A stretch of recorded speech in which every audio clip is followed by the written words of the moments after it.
Moi, je suis un gars à la base timide, introverti, j'étais un cancre à l'école, je me suis réfugié dans les jeux vidéo, pas confiance en moi, incapable de m'exprimer devant qui que ce soit. J'ai cumulé 3 jobs à un moment donné. Je rentre chez ma mère, j'ai pas un sou en poche, je déconnecte complètement des réseaux sociaux. J'avais plus aucune vie, pas de copains, pas d'amis, pas de sorties, rien. Je dormais littéralement dans les bureaux sur un transat dans une veste de ski. On est vraiment deux jeunes cons dans notre chambre, on veut juste on va entreprendre et réussir à trouver nos premiers clients. Les 6 premiers mois, c'est vraiment une galère. Et là, on se tape dans la main et on se dit, ok, il faut qu'on fasse 1 million de chiffre d'affaires, c'est vraiment réussir ou mourir. On n'a pas le droit à l'échec. Comment tu génères de l'argent? Aujourd'hui, notre mission, c'est de transformer le quotidien et la vie des entrepreneurs et leur permettre d'accomplir leur mission. On a accompagné plus de 10 000 entrepreneurs jusqu'ici. Parce que le nombre d'entrepreneurs qui sont littéralement esclaves de leur business, qui ne connaissent pas leurs chiffres, qui naviguent, mais dans le flou, dans l'inconnu. Aujourd'hui, n'importe qui peut se lancer. La réalité, c'est qu'il ne faut pas du tout un diplôme de plus ou une certification de plus ou une formation de plus. La réalité, c'est qu'il faut sortir de chez toi, aller toquer aux portes ou aller appeler des gens ou aller envoyer des DM ou aller faire des vidéos ou aller faire des trucs et puis aller chercher tes premiers clients et faire. Le sport, ça a changé ta vie? Je ne pourrais pas avoir la vie que j'ai aujourd'hui, être la personne que je suis aujourd'hui sans ça. C'est bien beau de lire des bouquins, d'écouter des trucs, d'apprendre des choses, mais si ce n'est pas appliqué, ça ne vaut rien. Yo tout le monde et bienvenue dans ce nouvel épisode du Basscast. Et avant de rentrer dans le vif du sujet, si vous pouvez juste prendre 2 minutes, si vous êtes sur YouTube, pour vous abonner, mettre un petit pouce bleu et un commentaire. Et si vous êtes sur Spotify ou une autre plateforme d'écoute, n'oubliez pas de mettre une review de 5 étoiles. C'est très important et ça m'aide beaucoup pour tous les futurs projets et tous les futurs épisodes. Et aujourd'hui, on se retrouve avec un guest d'exception dans un studio d'exception, Monsieur Alec Henry. Enchanté. Salut Olivier, enchanté. Bon, on va pas faire genre on se connaît pas parce qu'on vient de tourner pendant 2 heures pour son podcast à lui, Le Déclic. Et je suis extrêmement honoré de faire un podcast avec toi et d'avoir été sur ton épisode parce que, comme je te l'ai dit avant, j'ai l'impression que j'ai pas forcément ma place sur un podcast d'entrepreneur aussi haut placé, entre guillemets. Et pourtant, on a fait un superbe épisode. Ouais, bah, donc, je suis très content et merci à toi pour l'invitation également. Ça fait vraiment plaisir. Du coup, pour ceux qui ne te connaissent pas, parce que c'est ce que je me dis toujours quand je sors un petit peu de la niche fitness, je demande toujours de mon audience quel pourcentage je peux te connaître, parce que je ne sais pas à quel point il y en a qui sont dans l'entrepreneuriat ou autre. Donc pour ceux qui ne te connaissent pas, comment tu peux te présenter, te décrire? Et ce que je dis souvent, c'est la phrase de début de mon podcast, tu es dans un Uber et le chauffeur te dit « Bonjour monsieur, qu'est-ce que vous faites dans la vie ?» Alors, déjà pour la question du Uber, je dirais qu'aujourd'hui, notre mission, c'est de transformer le quotidien et la vie des entrepreneurs et leur permettre d'accomplir leur mission. C'est ce que je fais maintenant depuis plusieurs années, depuis 2017. À côté de ça, je suis moi-même entrepreneur, j'ai investi dans pas mal de sociétés. Par la force des choses, j'ai pu entrer au capital de bon nombre de structures, que ce soit des business physiques, en ligne ou autre, uniquement dans le marché francophone. Ça va de l'accompagnement, ça va du business en ligne, du consulting, mais aussi cabinet d'expertise comptable, groupe dans l'immobilier, l'investissement, des choses tangibles, d'autres un peu moins tangibles, etc. On a accompagné plus de 10 000 entrepreneurs jusqu'ici. Et notre cœur de métier vraiment et notre expertise, c'est la performance. Utiliser les différents leviers du digital, de l'innovation, mais aussi de la stratégie business au global. Ça va de la strate de positionnement, marketing, commercial, recrutement, des enjeux auxquels font face des sociétés en hypercroissance, des sociétés qui veulent croître ou des sociétés même parfois en difficulté qui nous appellent, que ce soit des entrepreneurs débutants, intermédiaires ou même avancés, jusqu'aux grands groupes cotés qui ont pu faire appel à nos services jusqu'ici. Et à côté de ça, effectivement, j'ai un podcast. Je fais aussi des séminaires, des conférences, du consulting. J'ai écrit plusieurs bouquins et j'essaie de transmettre un maximum de valeur, de contenu depuis maintenant 2017 sur les réseaux sociaux. Mais à la base, pour en revenir au début, rien ne me prédestine à réussir.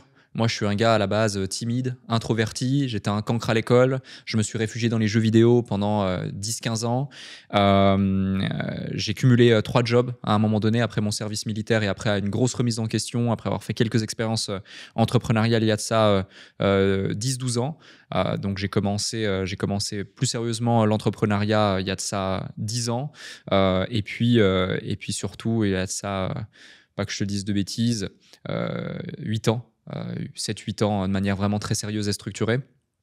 Et Et justement, tu vois, c'est par exemple des choses comme le sport qui a fait, on en parlait tout à l'heure, qui a fait que j'ai pu prendre confiance en moi. Je faisais 15-20 kilos, voire 30 kilos de moins à certains moments. J'avais des lunettes, pas confiance en moi, des boutons plein la gueule, incapable de m'exprimer devant qui que ce soit, même ne serait-ce que des gens avec qui j'avais passé toute mon enfance pour faire un exposé sur un sujet que je maîtrisais. Or, aujourd'hui, les choses ont beaucoup changé. Et voilà, donc humblement, j'ai pu accomplir des choses plutôt sympas ces dernières années, mais j'en suis encore qu'à mes débuts par rapport à ce que j'ai à faire, et je suis avant tout passionné de l'humain et de l'entrepreneuriat. Ok. Belle présentation pour un Uber.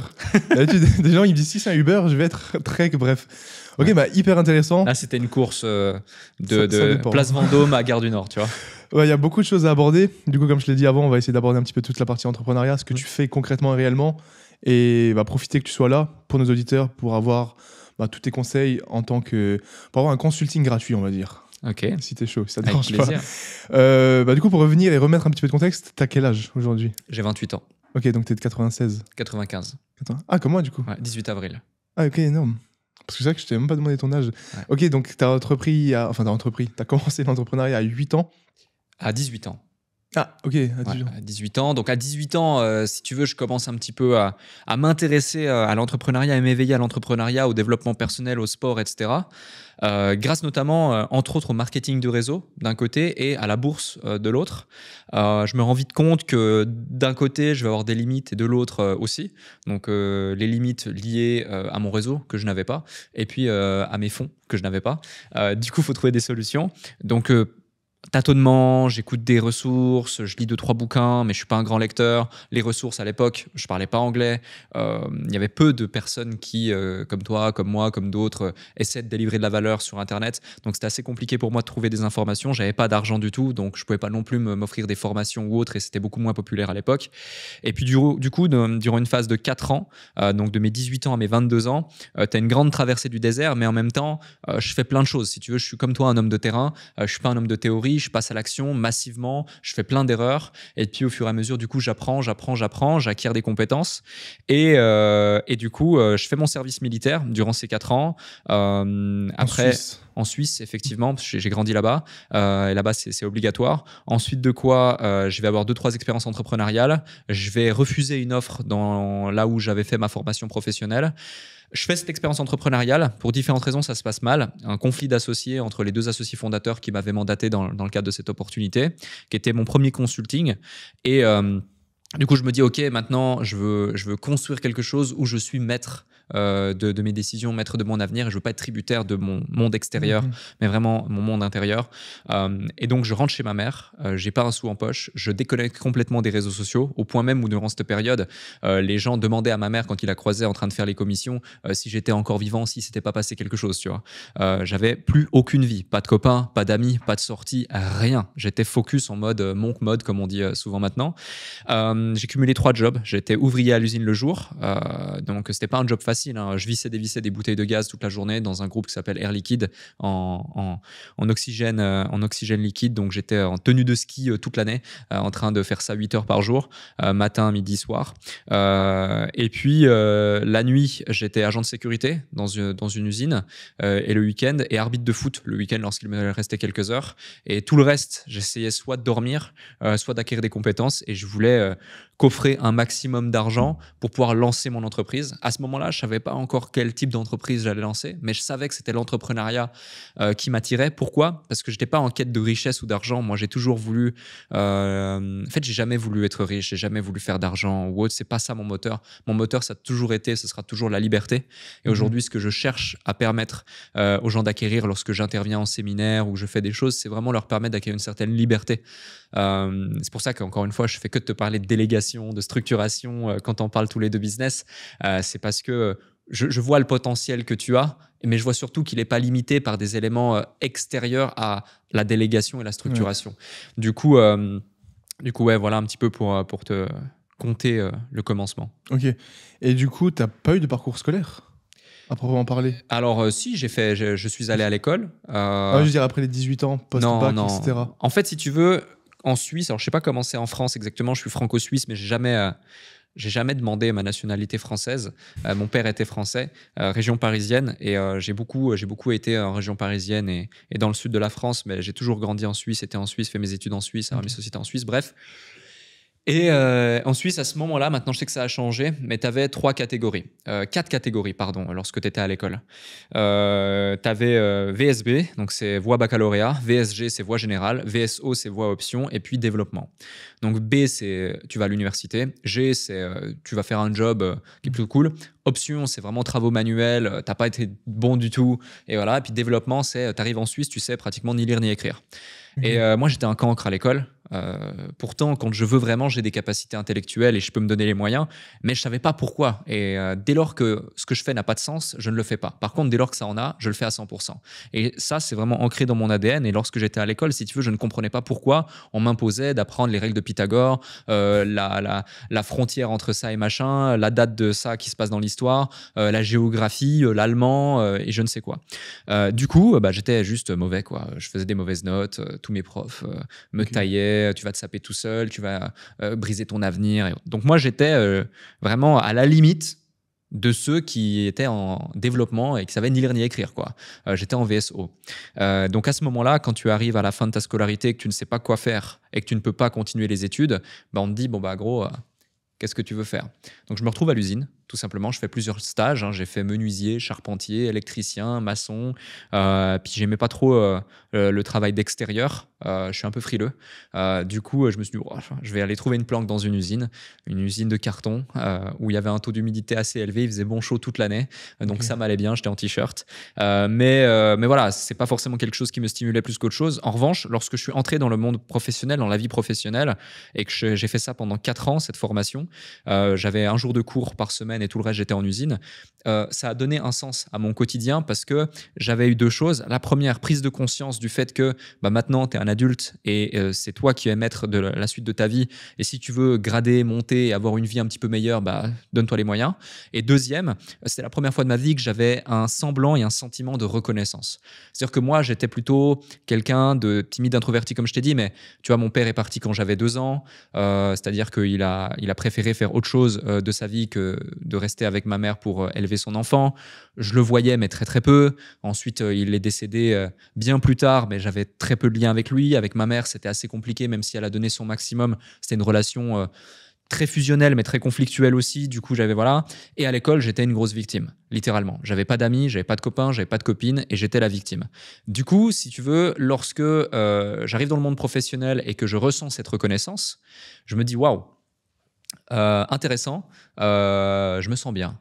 Je me sens bien et je viens corréler en fait le fait que je me sente bien parce qu'ils reconnaissent le fait que j'ai bien fait quelque chose. Donc je vais continuer à faire ça et je vais toujours le faire mieux. Donc j'étais l'employé idéal, tu vois. L'employé idéal, l'apprenant idéal, etc. Jusqu'au moment où je me rends compte qu'en fait le schéma salarial, c'est bien et je ne critique pas du tout, mais le schéma entrepreneurial était quelque chose qui me stimulait davantage parce que j'étais vraiment en quête de cette liberté et en quête de ce jeu infini qu'est l'entrepreneuriat et qui n'a pas de règle à part celle que tu t'imposes. Ok. C'est intéressant, tu parles de la théorie du jeu infini parce que moi j'aime bien. C'est le truc de Simon Sinek, non? Exact. Et du coup, pour ceux qui m'écoutent, je crois qu'on l'a déjà parlé dans un podcast. En gros, la théorie du jeu, il y a le jeu fini et infini. Ouais. Et ce qui est jeu fini, pour les auditeurs, c'est par exemple un match de foot. Il y a des règles fixes, il y a un temps fixe et tu sais exactement ce qu'il faut faire pour gagner. Il y a une équipe qui gagne, une équipe qui perd. Et le jeu infini, c'est par exemple l'entrepreneuriat, ton entreprise, le mariage, où il n'y a pas de règles fixes, tu fais ce que tu veux et il n'y a pas de vainqueur ou de perdant et il n'y a pas de limite de temps. Exactement. Et le but, c'est de jouer le plus longtemps possible. Et ça, tu es en accord du coup avec cette théorie, t'aimes bien? Clairement, la vie est faite pour ça. Clairement. Tu n'as pas d'objectif précis là aujourd'hui en tant qu'entrepreneur? Alors, j'ai des objectifs. Tu ne peux pas, je pense, avancer sans mesurer. De toute façon, ce qui se mesure peut s'améliorer, ce qui ne se mesure pas ne peut s'améliorer.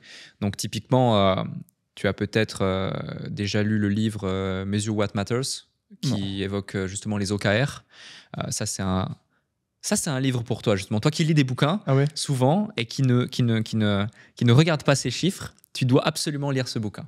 Okay. Même s'il faut, je vais te l'envoyer. Je vais te l'envoyer directement. Tu me donneras l'adresse de ton hôtel ou chez toi. Je vais te l'envoyer Comme directement. ça, tu m'envoies le sien aussi. Carrément, avec grand plaisir. Mais vraiment, et pour toutes les personnes qui ont des objectifs quels qu'ils soient, c'est hyper important. En fait, établir les OKR, c'est quoi? Tu as les objectifs et KR, c'est pour Key Results. Et après, de ces Key Results que tu vas justement déterminer, tu vas déterminer des tâches clés qui vont te permettre d'atteindre justement ces Key Results et donc cet objectif. Et aujourd'hui, ma vie globale est rythmée par des OKR, mes boîtes aussi. Tu vois, entrepreneurs.com, on a des OKR pour chacun des pôles et on a des OKR globaux par rapport à chaque trimestre et chaque année. Mais même dans ma vie personnelle, tu vois, on parlera peut-être après de sport, notamment. J'ai des OKR par rapport à le côté sport, physique, santé. Perso, j'ai des OKR par rapport à la famille, par rapport à mon couple, par rapport à plein de choses. Et ça peut paraître un petit peu étrange pour certaines qui nous écoutent, qui ne sont pas forcément issus du monde entrepreneurial ou qui n'ont pas la nécessité d'aller chercher à son paroxysme la discipline et l'optimisation constante dans tout ce que l'on fait. Mais pour moi, c'est devenu limite une nécessité, une habitude de vie. Tu vois, tout comme par exemple, je ne vois pas de sens dans le fait d'optimiser mon business sans optimiser la personne que je suis, tant en connaissance, en compétences ou en santé, ou même, je vois pas de sens dans le fait d'optimiser mes journées éveillées sans optimiser mon sommeil. Tu vois, par exemple. Donc, et pour ça, il faut vraiment mesurer. Donc oui, j'ai des objectifs, j'en ai beaucoup, des grands, des intermédiaires, mais j'ai aussi des rêves. C'est-à-dire que je fais vraiment la distinction entre un rêve et un objectif. Un rêve qui est là peut-être de manière irrationnelle ou quasiment inatteignable, et si tout était possible, qu'est-ce que tu ferais? Et ensuite, je vais le décomposer, ce principe des petits pas ou d'effets cumulés qu'on a évoqué, pour pouvoir justement l'atteindre progressivement. Ok. Et du coup, tu pourrais nous citer par exemple un rêve et un objectif là que tu aurais? Parce que tu as dit que tu as des très gros objectifs, des un peu moindres. Ouais. Ça serait quoi par exemple un très gros objectif et un rêve? Je te donne par exemple un rêve, c'est interviewer Xavier Niel sur le déclic. C'est un rêve. Ça pourrait être un objectif aussi. Mais dans ma considération de la chose, c'est un rêve qui va se découler en objectif. Et pour ça, j'ai des objectifs intermédiaires qui vont faire que c'est un effet de vase communicant. C'est-à-dire qu'en gros, si j'arrive à interviewer telle personne, telle personne, telle personne, telle personne, et monter progressivement dans l'échelle sociale des entrepreneurs, le réseau des personnes qui se connaissent les unes entre les autres, etc., et qui va mécaniquement aussi donner de la visibilité, du crédit, de l'influence, encore plus qu'il n'en a au déclic aujourd'hui, eh bien, ça va me permettre de faire ça. Un autre rêve, c'est par exemple être réellement et reconnu par tous comme étant la communauté numéro 1 d'entrepreneurs en francophonie avec entrepreneurs.com. Ça, c'est un rêve. C'est un objectif vers lequel on tend, qu'on peut aller chercher, qu'on atteint, mais pour ça, on établit des OKR qui fait que, OK, bon, bah, là, maintenant, on a accompagné plus de 10 000 entrepreneurs. What's next? C'est quoi la prochaine étape? L'année prochaine, dans les entreprises de telle catégorie, on veut en accompagner combien? Et ça, on le transforme en OKR sur l'année, et après on le découpe en trimestres en connaissant la fluctuation des trimestres par rapport aux conditions de marché global, et puis du coup ensuite par trimestre on va pouvoir établir des OKR qu'on va décomposer par pôle, et donc on a des actions concrètes qui sont établies pour chacun des responsables de pôle et on sait dans quelle direction on va chacun. Ok. Oh, c'est hyper intéressant en vrai. Donc c'est pas des rêves dans le sens où c'est quelque chose d'impossible physiquement par nature. Non, c'est sûr, si je te dis mon rêve c'est d'apprendre à voler, c'est compliqué. Après, peut-être qu'un jour, quelqu'un va inventer une technologie et autres. Mais voilà.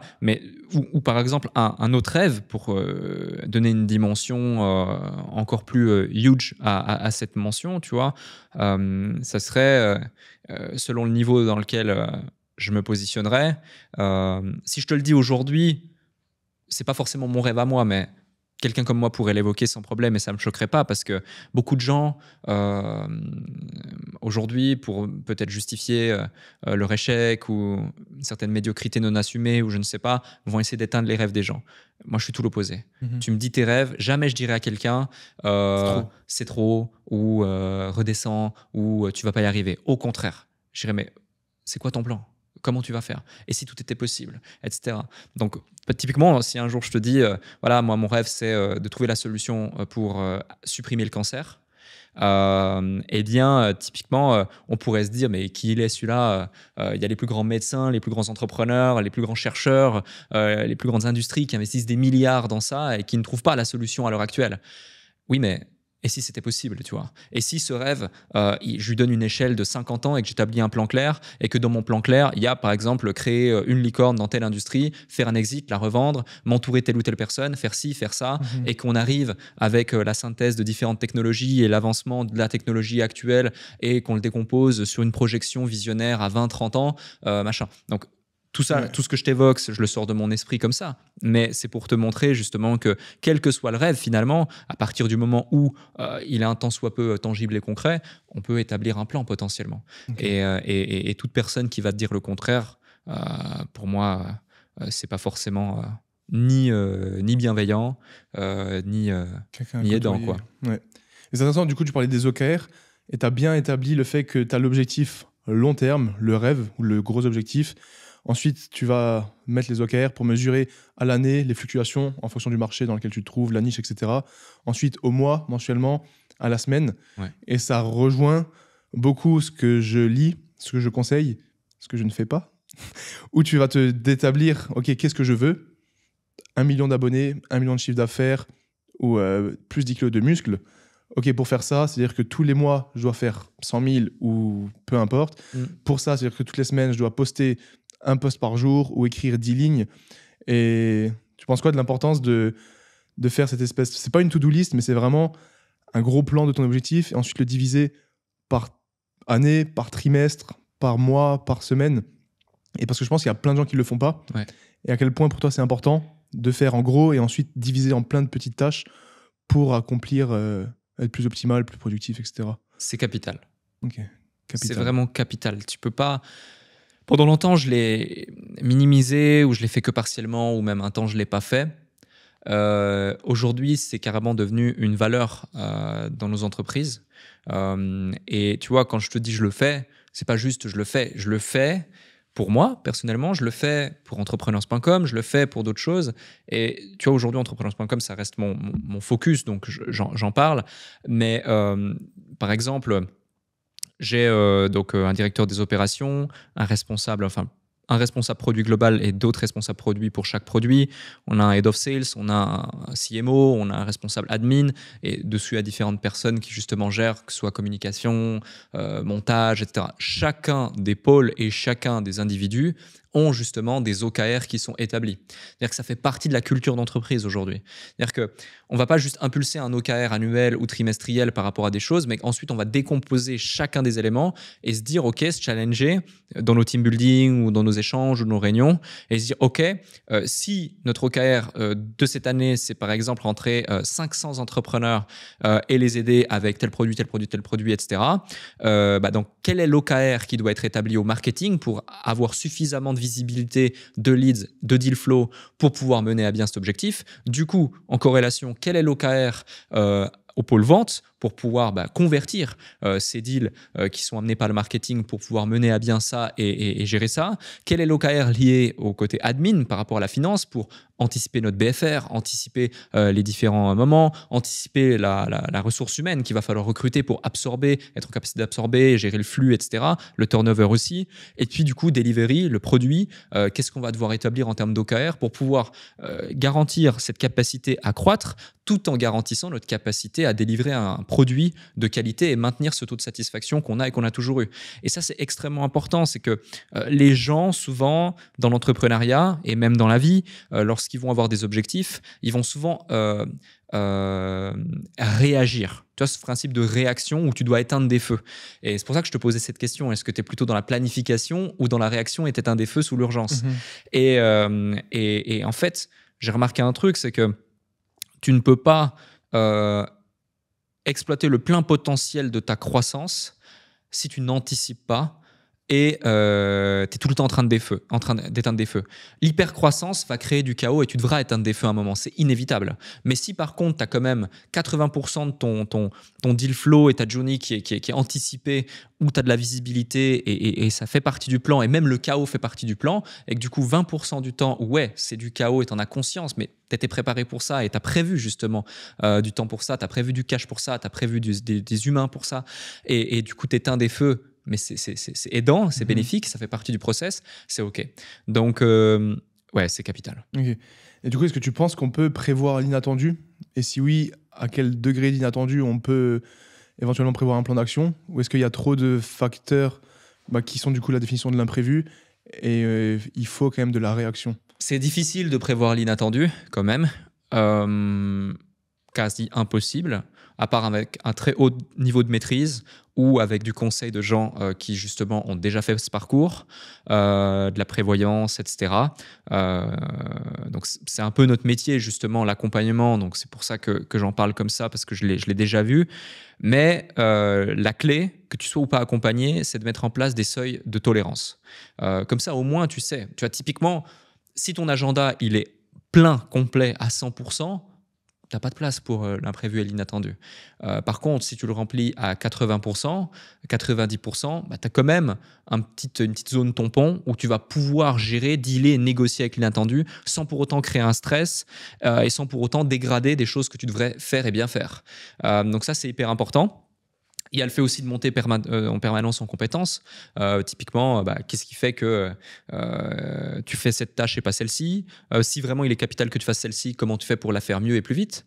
Et donc dégager plus de temps et donc pouvoir faire d'autres choses derrière. Donc voilà, il y a plein de questions comme ça qu'il faut se poser. Mais tu vois, typiquement, les OKR, si on s'attarde au terme précis, peut-être que tu ne l'appliques pas aujourd'hui, mais finalement, si on ne s'attarde pas au terme précis, mais plus à la philosophie qu'il y a derrière, tu l'appliques déjà d'une façon différente, mais tu l'appliques déjà. Typiquement, la façon dont tu t'es préparé au marathon du désert, c'est un OKR. OK, mon objectif, c'est d'ici telle date, je dois être prêt. Quels sont les key results que je dois décomposer pour pouvoir le faire? OK, par rapport à ça, j'ai des tâches, je vais établir ces tâches, mon plan d'action, il est clair, et boum, j'avance. C'est juste que de manière, je ne vais pas dire innée, mais spontanée, et au fur et à mesure du temps, tu as créé des habitudes et des process et des méthodologies de travail qui font qu'actuellement, tu arrives à atteindre tes objectifs. Et ce genre de petit élément, dans ton cas et dans celui certainement de celles et ceux qui nous écoutent, viendrait apporter plus de structure et plus de capacité, mais c'est quasi tout le monde aujourd'hui, je pense, établit un plan ou des objectifs, ou en tout cas tend à le faire. Ok. Et pour rentrer un petit peu dans le détail, ouais. Assez brièvement, parce que ça parle pas à beaucoup de monde, c'est quoi la différence concrètement entre un OKR, Objectif Key Results, et un KPI, dont tu peux donner la définition? Ouais. Parce que là, de ce que tu me disais, j'ai du mal à distinguer. Un KPI, c'est un indicateur clé de performance. C'est juste suivre tes chiffres.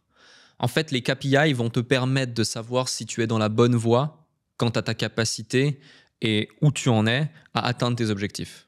Tu vois, exemple, mon objectif, c'est réussir à avoir 10% de taux de conversion sur mon site. Key results, je dois réussir à augmenter ça. Pour faire tout ça, mes tâches par key results, tac. Et puis mes KPI, ça va être le fait de suivre au quotidien, de manière hebdomadaire, de manière mensuelle, les différentes datas, les différents chiffres que j'identifie par rapport au taux de conversion et par rapport à ces différents key results. Et du coup, grâce au KPI, je vais valider ou invalider mon key result et mon OKR. Ok. Pour revenir un petit peu à qui tu es, du coup, entrepreneur à succès, un très gros succès, tu as un livre juste ici qui est Les nouveaux entrepreneurs, et les tasses ici, avec je ne sais pas si on le voit de ce côté, entrepreneur.com, qui est ton gros bébé, entre guillemets, ton truc principal. Ouais, c'est ça. Est-ce que tu peux nous expliquer, du coup, concrètement, même si tu l'as dit un petit peu, ce que c'est entrepreneur.com? Parce que je pense que c'est un nom de domaine qui parle peut-être à pas mal de gens. Qu'est-ce que c'est exactement? Qu'est-ce que c'est le business plan de ça? Comment tu génères de l'argent? Et comment, qu'est-ce qu'on fait là? Je marque entrepreneur.com sur Google. Sur quoi je tombe? Ouais. Très bonne question. Je vais essayer d'être le plus concis possible, et pour ça, je vais revenir un petit peu en arrière.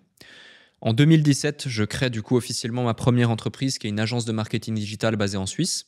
Les 6 premiers mois, c'est une galère sans nom. Je sais pas comment je vais trouver mon premier client. Vraiment en galère avec mon associé. Lui, il fait des études de médecine en parallèle. Moi, j'ai arrêté mon job à l'usine. J'ai mis toutes mes économies dedans. On sait que c'est vraiment réussir ou mourir. On n'a pas le droit à l'échec. Mais par contre, on ne sait pas comment faire. On n'a personne dans notre entourage qui est entrepreneur. On n'a pas de ressources particulières. On est vraiment 2 jeunes cons dans notre chambre. On veut juste on va entreprendre et réussir à trouver nos premiers clients. Mais on ne sait même pas comment on va délivrer, tu vois. Donc, on a une agence marketing. On n'a pas de compétences marketing pures, ni sur les réseaux sociaux, ni dans quoi que ce soit. On a juste faim, envie et on est plein de bonne volonté.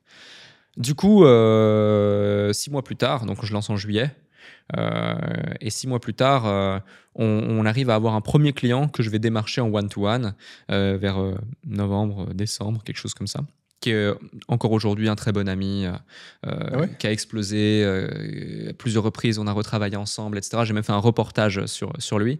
Et du coup, c'est une super belle histoire, son parcours. Et c'est ça aussi ma plus belle fierté avec entrepreneurs.com. C'est pas nos résultats, c'est les résultats de personnes qu'on a pu accompagner. Et du coup, j'avance, j'évolue, je fais la rencontre de différentes personnes, de différentes industries. Et rapidement, je vais lancer un site qui s'appelle leconsultant.fr en 2018. Septembre ou août 2018. Pourquoi ? Parce que j'ai beaucoup trop de gens qui me demandent comment j'ai fait. C'est-à-dire comment j'ai fait à mon âge en partant de rien pour créer une agence, vendre du conseil, du consulting ou du coaching et pouvoir être libre, quitter mon job et puis avoir des bureaux. À cette époque, j'avais des bureaux à Genève, à Versoix plus spécifiquement, avec une petite équipe, on était 6-7, ça marchait bien, ça tournait bien, je commençais à créer du contenu, je commençais à faire mes premiers webinaires, j'ai d'abord 30 personnes qui rejoignent le programme, puis 100, puis machin, puis à partir de 2018, justement, je commence à être de plus en plus visible, invité à des séminaires, écrire mon premier bouquin, etc. Donc, je te coupe, en termes de revenus, c'était à peu près quelle tranche? Juste pour. Parce que tu dis, les gens, ils te demandaient comment tu faisais. Ouais. Du coup, c'était assez conséquent déjà. Ouais, exact. En fait, la première année où on se lance, les 6 premiers mois, c'est vraiment une galère. Vraiment. C'est-à-dire que sur les 6 premiers mois, on fait peut-être entre 30 et 50 000 de chiffre d'affaires, tu vois. Ce qui peut paraître beaucoup, mais pour nous, par rapport à nos ambitions à cette époque, le fait qu'on soit 2, le fait qu'on soit en Suisse, le fait qu'on ait des charges, le fait qu'il n'y a rien qui rentre, c'était vraiment rien du tout. C'était compliqué. On perdait de l'argent, ou en tout cas, on avait vraiment l'impression de pédaler dans la semoule. Puis après, du coup, là, on a une prise de conscience. Il y a plusieurs choses qui se passent, notamment un truc, mi-2018, sauf erreur, ou début 2018, c'est que Amine, mon associé avec qui j'ai démarré, avec qui on est très fusionnel, j'en parle souvent dans les interviews, était en médecine à Lille et prend la décision de faire une année de césure. Et là, on se tape dans la main et on se dit, OK, faut que sur cette première année d'activité, donc c'est à ce moment-là qu'on se dit ok, on le prend vraiment au sérieux, là on n'a pas le choix, on a compris comment on fait de l'argent maintenant, voilà. Il faut qu'on fasse 1 million de chiffre d'affaires avec une marge d'au moins tant, et si on fait ça, eh bien tu ne reprends pas médecine et c'est parti. Du coup, il n'a jamais repris médecine. Donc, on a atteint cet objectif dès la première année où on était vraiment très sérieux. Et par contre, on était all-in. C'était vraiment 18 heures par jour. Il n'y avait que ça qui comptait. Avec l'agence. Je dormais littéralement dans les bureaux sur un transat dans une veste de ski de temps en temps, tu vois. C'est pour dire. Et quand c'était pas ça, on avait loué un appart à Genève parce que ça faisait trop loin depuis chez moi où j'habitais à la base en Suisse, où on dormait à 3 voire à 4 dans cet appart avec des matelas gonflables au sol. Il n'y avait rien dans l'appart, aucun meuble, même pas une télé. Il y avait juste une poubelle, même pas une poubelle, il y avait un sac poubelle, 2-3 trucs dans le frigo, deux matelas, et le week-end, je rentrais chez ma mère pour laver les draps, c'est tout. Il n'y avait même pas d'habits dans les armoires ou à peine, tu vois. Donc, il n'y avait que ça qui comptait, littéralement. Et du coup, on a eu des résultats rapidement. Puis après, du coup, il y a eu cette notion de formation en ligne. Le consultant est devenu rapidement une référence en francophonie. On a pu aider plusieurs centaines, puis plusieurs milliers d'entrepreneurs à devenir consultants, coachs ou prestataires de services, lancer leur activité. Certains ont fait des success stories juste incroyables. Des success stories, il y a plusieurs millions, voire 10 millions, 15 millions de chiffre d'affaires jusqu'à maintenant. Décembre 2019, prise de conscience. À ce moment-là, j'habite à Londres. On est en coloc entre Amine, Jason et moi. Jason, qui était notre bras droit de l'époque, qui, pour la petite histoire en plus, ça va te parler, était kiné à la base, et qui a complètement switché et arrêté la kiné pour être prestataire freelance dans le marketing, et après nous a rejoint. Et du coup, là, on se dit c'est cool, mais on veut plus. On veut maintenant aider tous les entrepreneurs. Donc là, on se dit, il nous faut un nom de domaine qui parle à tous les entrepreneurs parce qu'on a la capacité, on a la compétence, mais on n'a pas la posture, on n'a pas encore la légitimité. Donc on n'avait pas d'autre choix. Tu avais entrepreneurs.fr, entrepreneur.fr, entrepreneur.com et entrepreneurs.com. Donc, quelle est la différence entre les deux premiers? Avec un S ou pas de S. Ah, quand tu dis entrepreneurs, c'est pareil qu'entrepreneur, mais juste sans S. C'est ça, exact. Okay. Du coup, on regarde qui ont la propriété de ces noms de domaine. Donc maintenant, on les connaît tous, mais on commence à négocier, etc. Bon, on voit que pour beaucoup, c'est pas possible ou c'est très compliqué. On a même on a fait un meeting, ils comprenaient rien au business, c'était horrible. On a failli en venir aux mains, c'était très drôle. Au bout de 4 mois de négociation, on acquiert... grâce à Amine, justement, entrepreneurs.com, avec un mec qui était broker de nom de domaine depuis 23 ans à Los Angeles, qui avait notamment vendu Pets.com pour 4 millions de dollars et Toys.com pour 5 millions de dollars, entre autres, pour ne citer que. Donc, c'est vraiment son métier.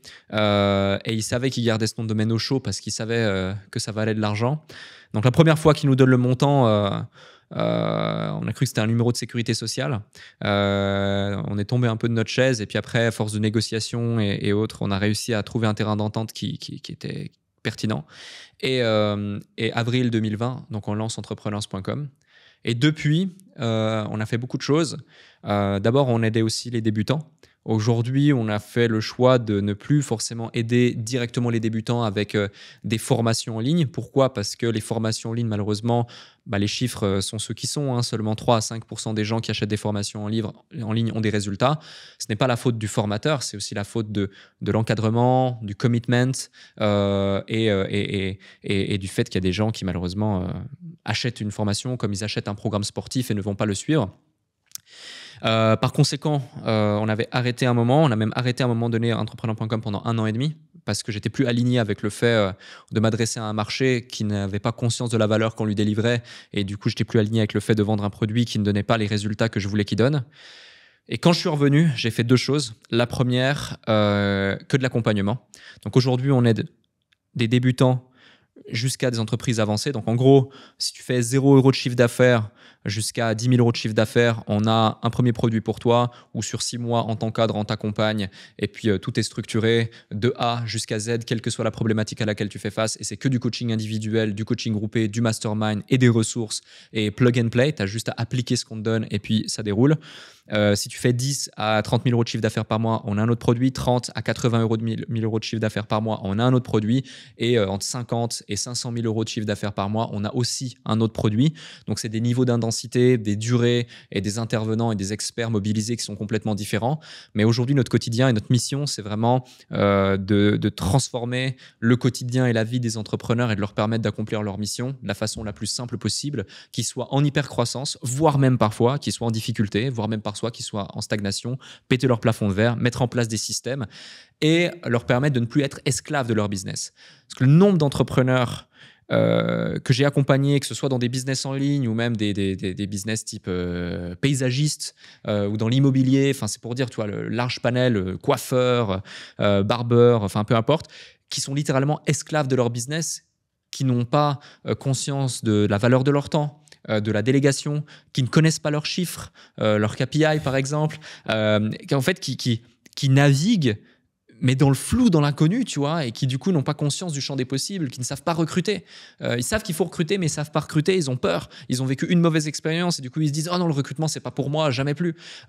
Ou qui ne savent pas optimiser leur fiscalité et qui du coup vont payer tout leur impôt en fiscalité ou autre et pas réussir à créer vraiment un écosystème qui travaille pour eux plutôt que l'inverse. Donc, C'est dingue, hein. Et ça, c'est pas des trucs que je sors de mon chapeau, hein. C'est des chiffres officiels qu'on peut trouver en se renseignant un petit peu. Même avec ChatGPT, tu demandes des chiffres clés sur l'entrepreneuriat en France ou en Europe, à l'international ou peu importe. C'est chaque fois plus ou moins la même chose. Donc ouais, c'est parti de ce constat. C'est vraiment une obsession aujourd'hui pour nous d'accompagner les entrepreneurs. Donc c'est ce qu'on fait. Et typiquement, le bouquin, c'était pour répondre à la problématique de OK, j'arrête la formation. J'ai arrêté aussi la création de contenu où, tu vois, avant, je te disais, j'ai fait plus de 1000 vidéos sur la chaîne YouTube, etc., où je donnais des conseils, je fais des analyses marketing, des analyses business, des vlogs aussi beaucoup à l'époque. Maintenant, aujourd'hui, on ne fait plus que du podcast. Du coup, je me suis dit, OK, j'arrête le contenu spécifique, j'arrête de vendre des formations extrêmement abordables pour le tout venant qui veut se lancer. Par contre, je veux laisser quelque chose sur le marché. Donc, ce livre a été la synthèse, en fait, de tout ce que j'ai pu accumuler en compétences et en connaissances pour celles et ceux qui souhaitent se lancer, développer une entreprise rentable et transformer leur idée ou leur projet en un business réellement rentable qu'ils peuvent lancer quand ils veulent, d'où ils veulent, quel que soit leur âge, leur sexe, leur milieu social, leur niveau de revenu et en le rendant hyper accessible. Donc voilà pourquoi le livre. Ok. Ouais, parce que le livre, c'était vraiment pour, comme tu viens de le dire, laisser un produit physique de toi pour aider les gens. Ouais. Parce que c'est clairement pas ça qui te fait vivre aujourd'hui. Non, pas du tout. Non, pas du tout. Ok. Bah, belle histoire du coup sur entrepreneur.com. Je pense, je sais pas si c'est confidentiel ou pas, mais je pense que ça suscite. Tu as parlé du prix du nom de domaine. Ouais. Est-ce que c'est confidentiel ou. Alors, article 7 du contrat qu'on a établi justement avec notre cher ami, si je divulgue le publiquement, j'ai $750,000 d'amende. Donc jusqu'ici, on n'a jamais pu le divulguer. Pas parce que tu l'aurais dit sinon. Mais effectivement, ouais, on a fait une bonne affaire. Ça, je peux le dire. Okay. On a fait une bonne affaire. Mais c'est des gros chiffres. C'est un très gros chiffre. Ouais. C'est un très gros chiffre. C'est pas 10 000 balles, t'as ton nom de domaine. Quoi. Non, c'est pas ça. Du coup, effectivement, c'est un très gros chiffre et des noms de domaine comme ça, selon les phases de marché, selon plein de choses, on parle pas en dizaines de milliers, on parle minimum en centaines de milliers, voire en millions de dollars, parce que c'est vraiment des assets. Aujourd'hui, les assets numériques ont vraiment beaucoup de valeur, et jusqu'au jour où un nom de domaine, le nom de domaine en tant que tel et la façon dont on consulte le web sera complètement transformé et que le nom de domaine sera remplacé, ça vaudra beaucoup d'argent. Et quand tu as un branding, un nom de domaine comme celui-ci, tu incarnes un message, tu incarnes un positionnement et tu as un branding fort, et ça vient valoriser et capitaliser sur ton image. Et ce broker de Los Angeles, tu as dit, il le gardait au chaud, c'est-à-dire qu'il a les noms de domaine. Oui, il y a des noms de domaine qui gardent au chaud, ouais. Mais comment il a eu Il a été un des premiers à l'acheter, ouais, okay. Au début. C'est pas lui qui les a créés, il a créé plein de noms de domaine. Non, alors je suis pas un professionnel des noms de domaine, je sais pas forcément comment ça s'émet sur le marché directement, mais typiquement, lorsque tu vas sur OVH ou GoDaddy ou des choses comme ça et que le nom de domaine n'existe pas, t'es le premier qui va du coup le créer, l'acheter, le posséder.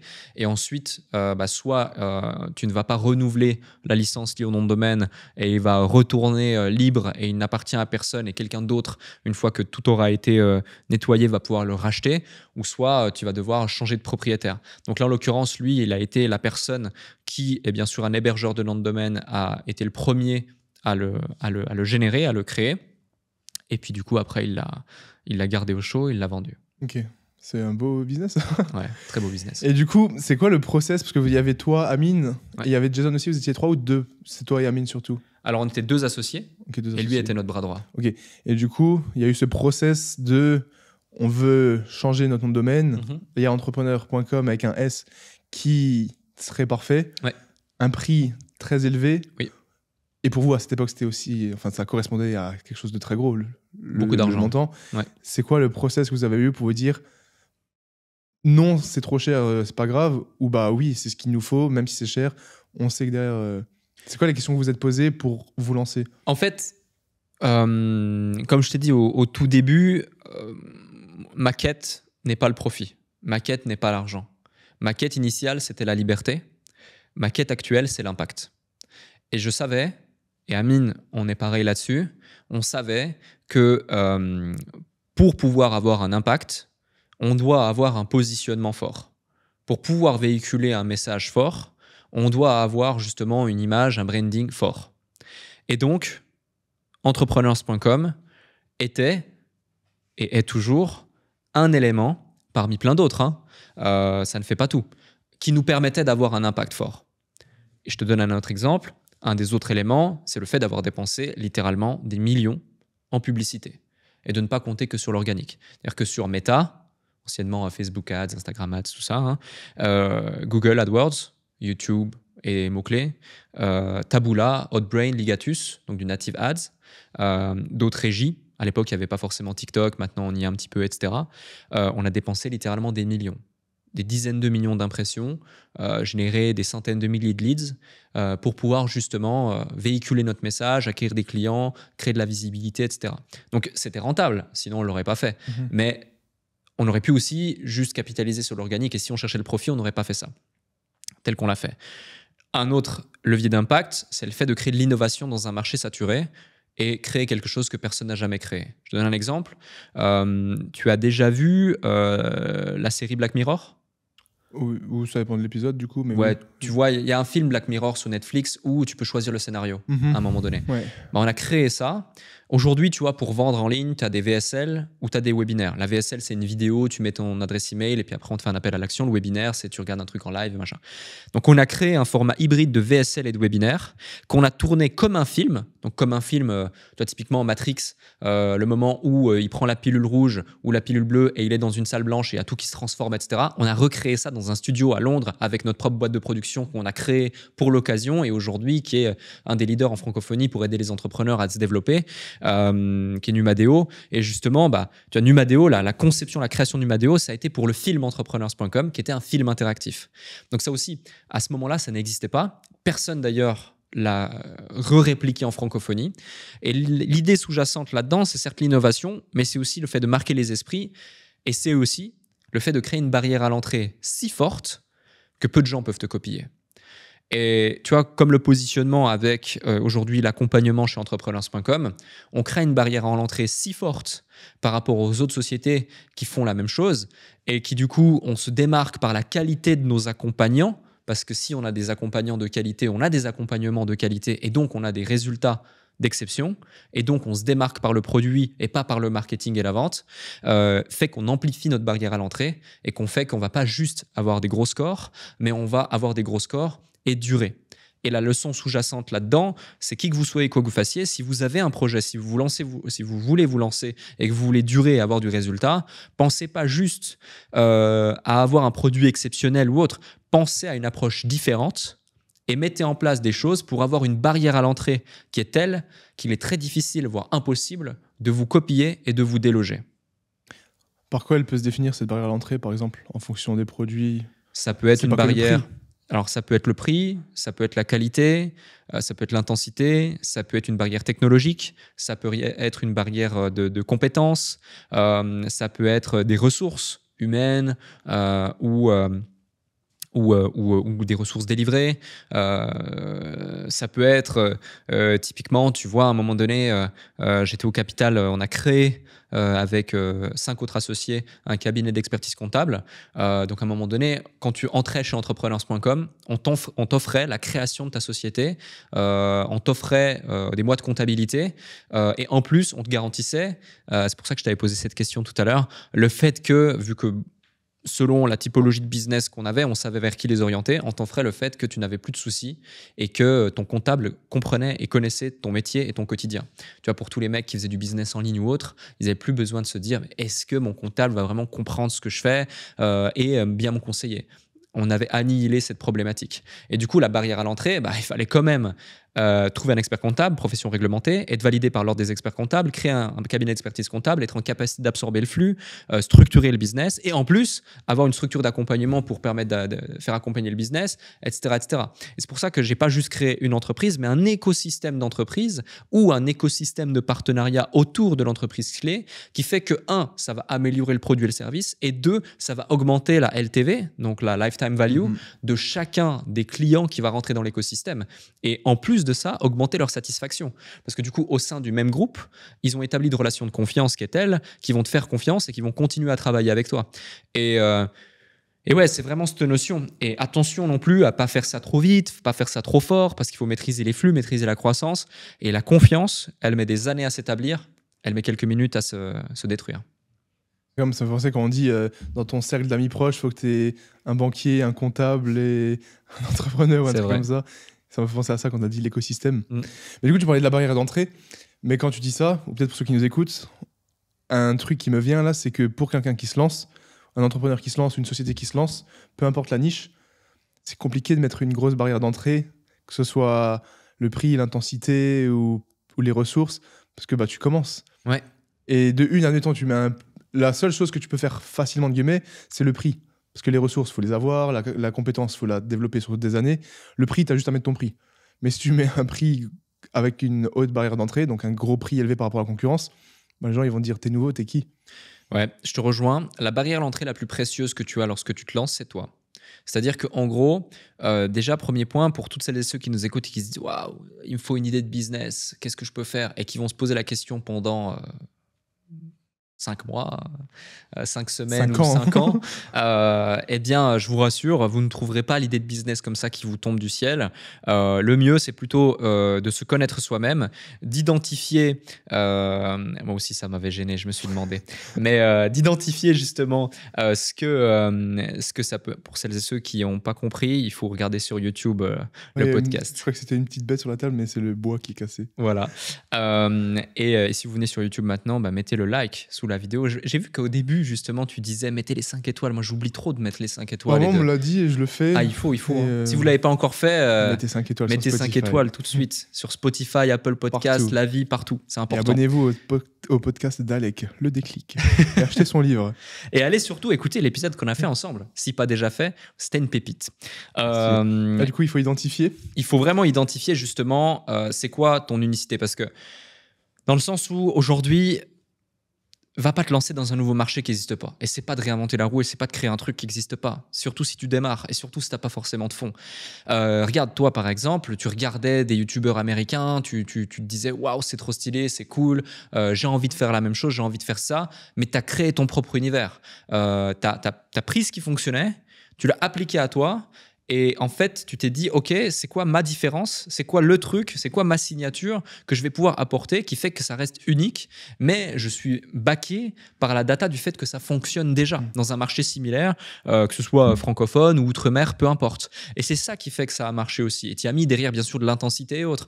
Mais derrière, tu te serais dit, alors attends, je vais créer un truc qui n'a jamais existé, ou tu dois, je sais pas, enfin, je vais pas inventer une bêtise pour l'exemple, mais il y a beaucoup trop de gens qui aujourd'hui se cassent la tête à vouloir créer quelque chose d'unique, de jamais vu, d'innovant, alors que déjà, tu as une chance sur 10, voire une chance sur 100 que ça va vraiment marcher. 2, lorsque tu dois faire ça, il faut souvent de grosses ressources humaines, temps, énergie et argent que la plupart des gens n'ont pas. Et 3, la variable chance est énorme quant au fait que ça va réellement marcher, parce que le marché n'a pas encore justement validé le fait que ça fonctionne, parce que tu as tout ce qu'il faut, product market fit qui doit être fait, ton MVP qui doit être créé et validé, puis ensuite tu dois l'améliorer, puis ensuite il y a des éléments de contexte qui fait que tu n'as pas la maîtrise sur toute la chaîne de valeur, trop complexe. Donc vraiment, quand vous vous lancez, la vraie barrière à l'entrée qu'il va falloir créer, c'est vous. Donc pour ça, il faut vous connaître, il faut identifier, mais surtout, il ne faut pas chercher à complexifier le cycle et le schéma. C'est ce que j'évoque justement dans le bouquin. Aujourd'hui, n'importe qui, avec de la bonne volonté, un ordinateur, une connexion Internet, voire même son téléphone limite, et un peu de matière grise et surtout d'huile de coude, il peut se lancer en tant que freelance, en tant qu'entrepreneur, démarrer un projet en parallèle de ses études, en parallèle de son job, en parallèle même d'un autre projet s'il faut, sans forcément brûler tous ses bateaux et sans forcément faire all-in. Mais par contre, il faut utiliser la bonne méthodologie, il faut se poser les bonnes questions et vous êtes au bon endroit en écoutant ce type de podcast, en lisant 2-3 bouquins, en tapant un peu sur Internet, regardez ce qui se fait et surtout passer à l'action. Parce que tu sais, c'est ce fameux truc du syndrome de l'objet brillant, certes, mais aussi le syndrome de l'imposteur, où tu as beaucoup de gens, notamment dans l'industrie du coaching, qui se disent « il me faut encore cette certification pour pouvoir être légitime et me lancer et avoir mes premiers clients. Et quand j'aurai ça, ça marchera. » Non, c'est faux. La réalité, c'est qu'il ne te faut pas du tout un diplôme de plus ou une certification de plus ou une formation de plus. La réalité, c'est qu'il faut sortir de chez toi, aller toquer aux portes ou aller appeler des gens ou aller envoyer des DM ou aller faire des vidéos ou aller faire des trucs, véhiculer ton message, créer de la visibilité, oser t'affirmer, oser être présent, être là, et puis aller chercher tes premiers clients et faire. Quitte à le faire gratuitement au départ ou pas cher du tout, ou même te dire ouais, c'est pas réellement ma valeur, machin. Peu importe, au moins tu fais, tu t'améliores, tu vois, tu as le retour direct du marché et puis tu peux développer par la suite. Ok, ah, c'est pas mal de valeur là. Par rapport à ce que tu disais au début, je voulais rebondir, mais je te laissais terminer. Tu penses quoi du coup de la phrase si un produit n'existe pas et que tu veux le faire, bah, demande-toi pourquoi personne d'autre l'a fait. Elle est très vraie, elle est très vraie. Alors, c'est clair que si on l'applique à la lettre, on bride le potentiel global d'innovation et on bride tous les visionnaires de ce monde qui ont fait des choses extraordinaires et qui ont rendu possible. Maintenant, il est souvent plus facile de mettre le doigt sur les quelques-uns qui ont réussi et qui sont devenus milliardaires ou j'en passe, que de mettre la lumière sur les milliers, les dizaines de milliers ou les centaines de milliers d'autres qui ont essayé, qui ont échoué et qui ont peut-être tout perdu. Par contre, du coup, si on joue les probabilités, qu'on joue les statistiques et qu'on veut minimiser son risque pour maximiser ses probabilités de succès et que notre objectif, c'est pas de devenir le prochain Mark Zuckerberg ou peu importe, mais simplement réussir à acquérir une certaine liberté, un complément de revenu et gagner sa vie, eh bien, il est préférable de capitaliser sur quelque chose qui fonctionne déjà, de l'améliorer, voire même, pourquoi pas, de le copier complètement et de l'implémenter différemment et d'y mettre sa sauce. Que d'essayer de faire une innovation complète. Parce que l'innovation complète, déjà, ça coûte cher, encore une fois. Et puis, il y a une variable risque qui est énorme. Je te raconte une petite anecdote d'un associé qui, en 2018, pendant 3 ans, donc de 2015 à 2018 ou de 2016 à 2018, je me souviens plus très bien, il désire lancer, je prends souvent cet exemple, il désire lancer de l'investissement alternatif dans le monde de la philatélie et la numismatie, et inclure de l'indivision. Donc peut-être que je te parle chinois ici. Philatélie, c'est les timbres. Voilà, et la numismatie, c'est les monnaies anciennes. Et du coup, investissement alternatif, c'est la classe d'actifs que ça représente. Et l'indivision, c'est le fait, en gros, par exemple, tu as une collection de 10 000 de timbres, de 10 000 de monnaies et de 20 000 de timbres. Et plutôt que de devoir mettre 10, 10, 20, tu vas faire un global de 40. Tu vas scinder ça, par exemple, en 8 parties de 5. Et puis du coup, on va trouver 8 personnes qui vont mettre 5 000. Et puis, si tu en as une des deux qui va perdre 5%, l'autre qui va en prendre 20, bah, globalement, lissé, tu vas avoir une performance globale lissée qui fait que tu es en plus-value quand même.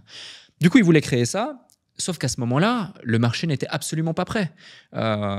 Et donc, il passe des semaines, des mois, même, je crois, 1 ou 2 ans, à se casser la tête, faire un site web, prospecter, faire des appels, mettre toutes ses économies dedans, faire des flyers, se poser 1001 questions, essayer de pivoter, créer du contenu, pour se rendre compte qu'en fait, juste, le marché n'est pas prêt. Et retourner sur ce qui avait fonctionné pour lui et ce qui fonctionne encore aujourd'hui pour lui, et juste créer une agence immobilière, parce que lui-même avait un parcours d'investisseur immobilier, et puis il avait commencé à conseiller des potes, puis après, du coup, bah, il s'est dit moi, je vais créer ma propre agence, et puis aujourd'hui, ça tourne encore et ça tourne très bien. Il a complètement arrêté ce projet-là. Donc, tu vois, ça ne veut pas dire que le mec était un mauvais entrepreneur, ça ne veut pas dire qu'il n'avait pas de potentiel, ça veut juste dire que un petit peu trop novateur, mauvais timing, et il a voulu créer quelque chose qui n'existait pas ou qui existait peu, et ça n'a pas forcément fité. Une citation qui me parle là par rapport à ça, que peut-être tu connais, c'est les artistes copient, les génies volent. T'en penses quoi? Bah écoute, j'en pense que c'est assez drôle. Je me suis jamais vraiment posé la question. Les artistes copient, les génies volent. J'espère que c'est les bons termes, mais c'est ça. C'est dans le livre de biographie de Steve Jobs. Ouais. Parce qu'apparemment, il était une fois chez Microsoft, notamment. Ouais. Et il est reparti. Et c'est pour ça qu'apparemment, je crois qu'il y avait des tensions entre Bill Gates et Steve Jobs. Exact. Parce qu'il a littéralement pris le truc. Ouais. Et il lui a dit, ouais, moi, ça marche parce que je le fais mieux. Okay. Et en gros, c'était plus par rapport au fait de quelque chose marche, je vais faire pareil, mais je vais y mettre à ma sauce. Ouais. Et même plus loin, bah, je vais prendre ton idée. Et tu penses quoi, par exemple, du fait que quelqu'un fait un produit ou un concept ou peu importe, ça fonctionne pas pour X raisons, marketing, peu importe, l'offre, je sais pas, peu importe. Et du coup, cette personne, elle va prendre son idée, littéralement, pas copier, mais littéralement voler l'idée. Mais ça va cartonner parce que marketing, etc. Ouais, donc c'est pas la même chose finalement. La personne va pas juste copier, elle va ajuster. Et là, ça met en évidence un élément sous-jacent, c'est que dans le cas numéro 1 que tu as évoqué, il y a un ou plusieurs problèmes. Ça peut être l'offre, Ça peut être le marché, ça peut être la visibilité, ça peut être le pricing, ça peut être le branding, ça peut être le contexte. Voilà, il y a un ou plusieurs problèmes qui fait que la conséquence de ce problème, ça ne marche pas. Et la plupart des gens se fourvoient lorsqu'il s'agit d'identifier les causes. Tu vois, le principe de cause à effet, c'est clé. Que ce soit pour des problèmes personnels, comme professionnels, comme liés à l'entrepreneuriat, comme liés à un projet, peu importe. Et donc, identifier déjà le bon problème, c'est résoudre une bonne partie du problème en question. Identifier la cause du problème, c'est un grand pas que 99% des gens ne font pas. Et puis du coup, après, revalider l'hypothèse pour être sûr de venir corriger la racine même du dit problème. Parce que sinon, tu peux corriger tout ce que tu veux, mais ça ne va pas marcher ou ça va marcher que de manière éphémère. C'est un peu, tu vois, dans la psychologie ou dans le mindset, dans le dev perso, la comparaison entre mettre un pansement sur une blessure, sur quelque chose, et opérer cette blessure pour faire en sorte qu'elle se soigne, qu'elle se guérisse et qu'il n'y ait plus les maux ou les conséquences liées à cette blessure.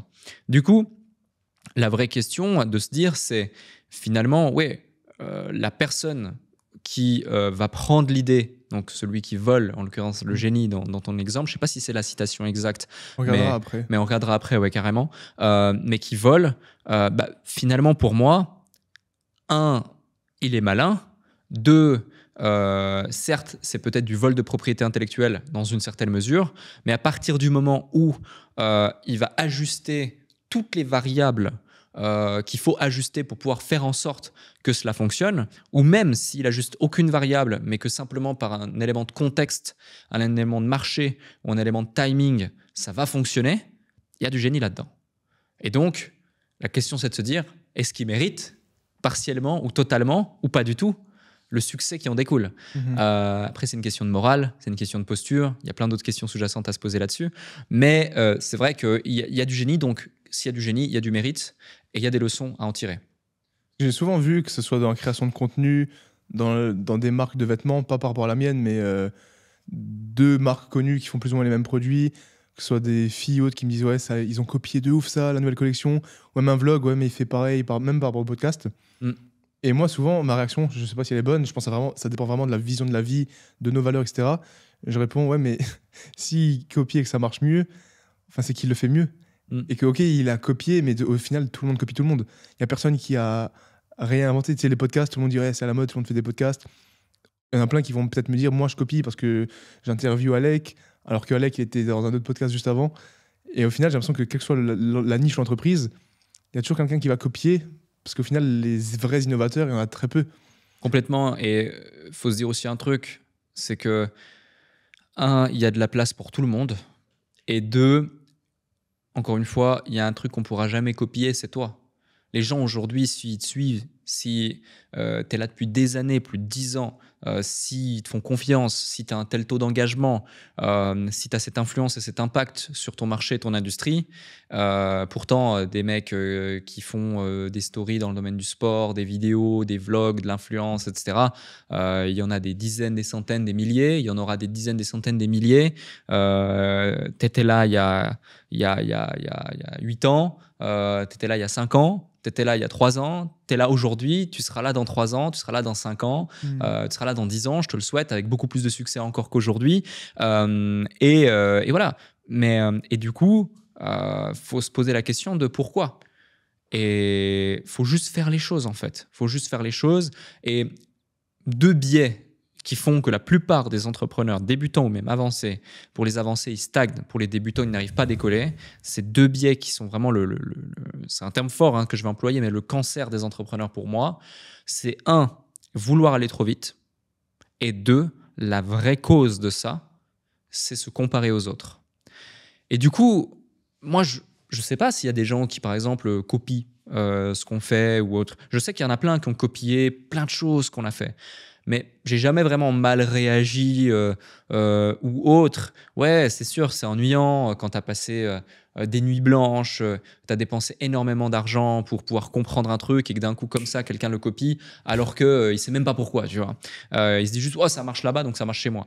Ok, mais qu'est-ce que ça va changer si je m'énerve et si je suis pas content? Moi, je trace ma route, j'avance et faites la même chose. Ne regardez pas ce qui se fait ailleurs, tracez votre route, comportez-vous bien par rapport à vos valeurs et puis posez-vous pas 36 000 questions, faites juste en sorte d'être aligné, c'est tout. Intéressant. En mode, il en parle de ça à un moment. Il dit même si quelqu'un te copie, déjà s'il fait mieux que toi, c'est que tu le faisais mal. Et même si des gens te copient, d'une, ça veut dire que tu as un impact. Et la seule chose que tu peux faire, c'est être successful, réussir au point que tu les entends même plus. Ouais. Et ça, je trouve ça puissant. Parce que, ok, il me copie, mais tu vas lui dire, vas-y, je vais te montrer. Et je trouve que c'est un peu pareil dans le sport. C'est comme une compétition. Tu vas arriver, il y a quelqu'un qui fait littéralement la même chose que toi. Ton seul moyen de lui montrer genre que t'es quelqu'un, c'est de le fumer, tu vois, et d'être premier et de lui mettre une grosse avance pour lui montrer que tu vois, je suis devant toi. Ouais, clairement. Et t'as beau faire comme moi, tu m'arrives pas à la cheville. Ouais, c'est clairement, et je suis de cet avis, je suis dans cette vision. Ouais, ce que je disais, tu traces ta route, t'essayes de continuer d'avoir le plus gros impact possible, notamment avec le nom de domaine, tout simplement, et que personne puisse vous copier avec la barrière d'entrée. C'est ce qu'il disait MrBeast dans une interview. Je sais pas si à quel point tu t'aimes bien le personnage ou tu as déjà regardé ses vidéos ou pas. Ouais. Mais il dit que en fait, la personne dans l'interview, elle lui demandait, il y a beaucoup de personnes qui vous copient, qui essayent de faire des gros concepts, etc. Et ce qu'il répond, c'était à peu près ça, je voulais rebondir là-dessus plus tôt, c'est qu'il dit, personne ne pourra jamais faire comme moi. Parce que je suis tellement loin. Il dit, mais j'ai tellement un budget énorme et je suis tellement... Cette barrière d'entrée est tellement haute chez moi qu'on a beau me copier, personne ne m'arrivera. Je suis... Il le dit avec tellement de certitude, je trouve que c'est beau que tu es à ce stade... Ouais. C'est comme Apple. Par contre, tu vois, il a un niveau de commitment, MrBeast, qui est énorme. Ouais. C'est-à-dire que, tu vois, il y a beaucoup de gens qui, effectivement, à son niveau de succès, réussite, revenus, etc., auraient peut-être un petit peu lâché prise, se seraient fait plaisir, délégué même, etc. Tu vois, délégué énormément de choses. Bon, il a quand même 150 salariés, donc je pense qu'il a délégué pas mal de choses. Mais ce que je veux dire par là, c'est que souvent, il le dit dans ses interviews, alors je ne sais pas s'il l'applique à chaque fois, mais à chaque fois quand tu revois les vidéos, je pense qu'il l'applique en grande partie, c'est qu'il réinvestit la quasi-intégralité des revenus issus de ses vidéos, de ses OP, de ses placements, etc., dans les vidéos suivantes.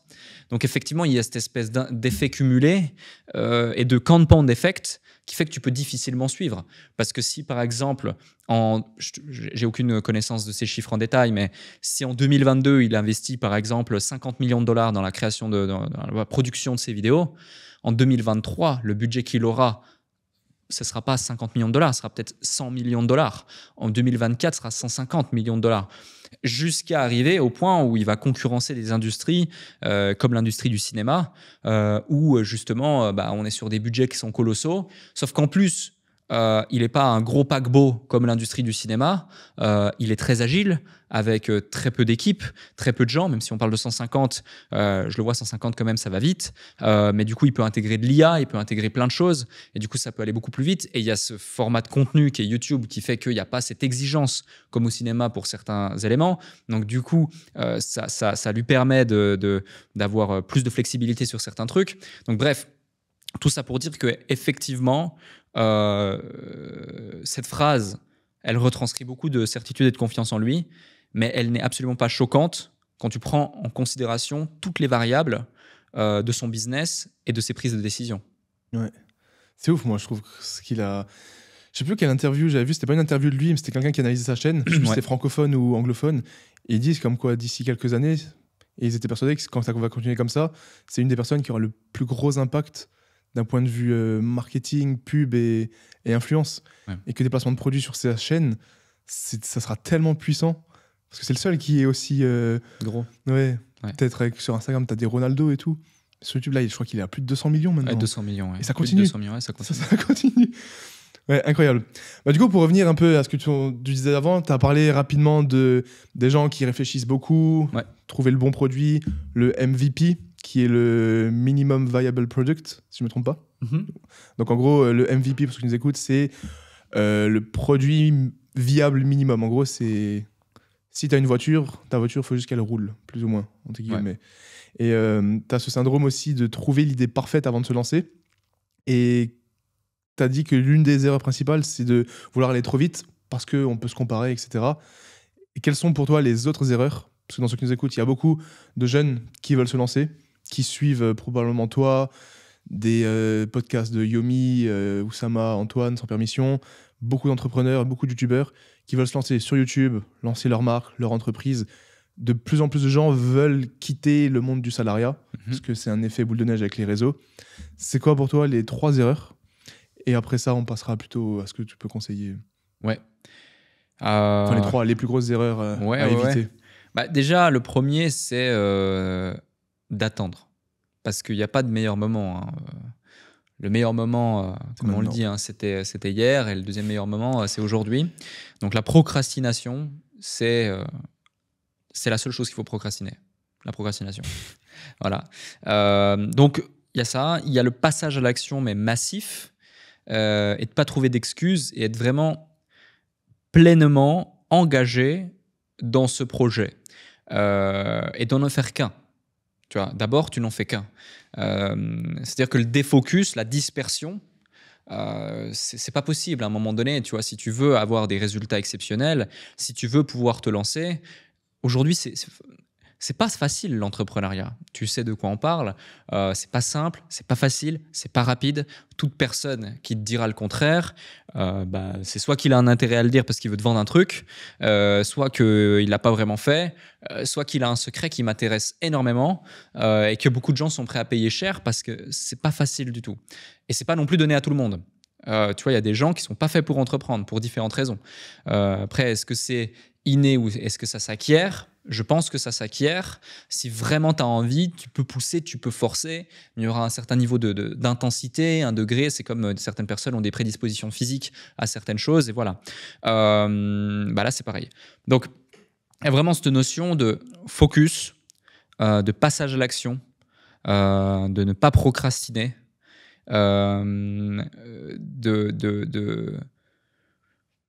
de vraiment s'intéresser sincèrement à son marché et à son client. C'est-à-dire que ton obsession doit être d'avoir un produit de qualité. C'est bien de savoir vendre, c'est bien de savoir marketer, mais il faut vraiment avoir un produit de qualité. Mais, et c'est un peu antagoniste, il faut aussi justement trouver le juste équilibre entre oser vendre et ne pas que se concentrer sur son produit. Parce qu'il y a trop de gens qui vont se dire « Oh, la perfection, il faut que mon produit soit parfait. » Parce que les perfectionnistes, ça ne marche pas, ça n'avance pas, c'est une galère son nom, ça pose problème. Et du coup, si vous êtes perfectionniste, acceptez l'imperfection. On a connu, ça se voit, non? J'ai été perfectionniste, okay. Énormément. Et aujourd'hui, j'ai un tel recul justement sur tout ce qui se fait, tout ce qui s'opère, mais j'ai mis en place aussi des process. Une de nos valeurs, tu vois, on a plusieurs valeurs, mais dans nos 3 valeurs primaires, une des valeurs, c'est justement l'efficience. Et quand tu es dans la valeur efficience, malheureusement, même si une de nos valeurs, c'est l'excellence, ça peut paraître contradictoire, mais tu dois réussir à chercher l'excellence de manière efficiente. Mais excellence ne veut pas dire perfectionnisme. Parce qu'en vrai, la perfection, on dit souvent la perfection, c'est quand il n'y a plus rien à enlever.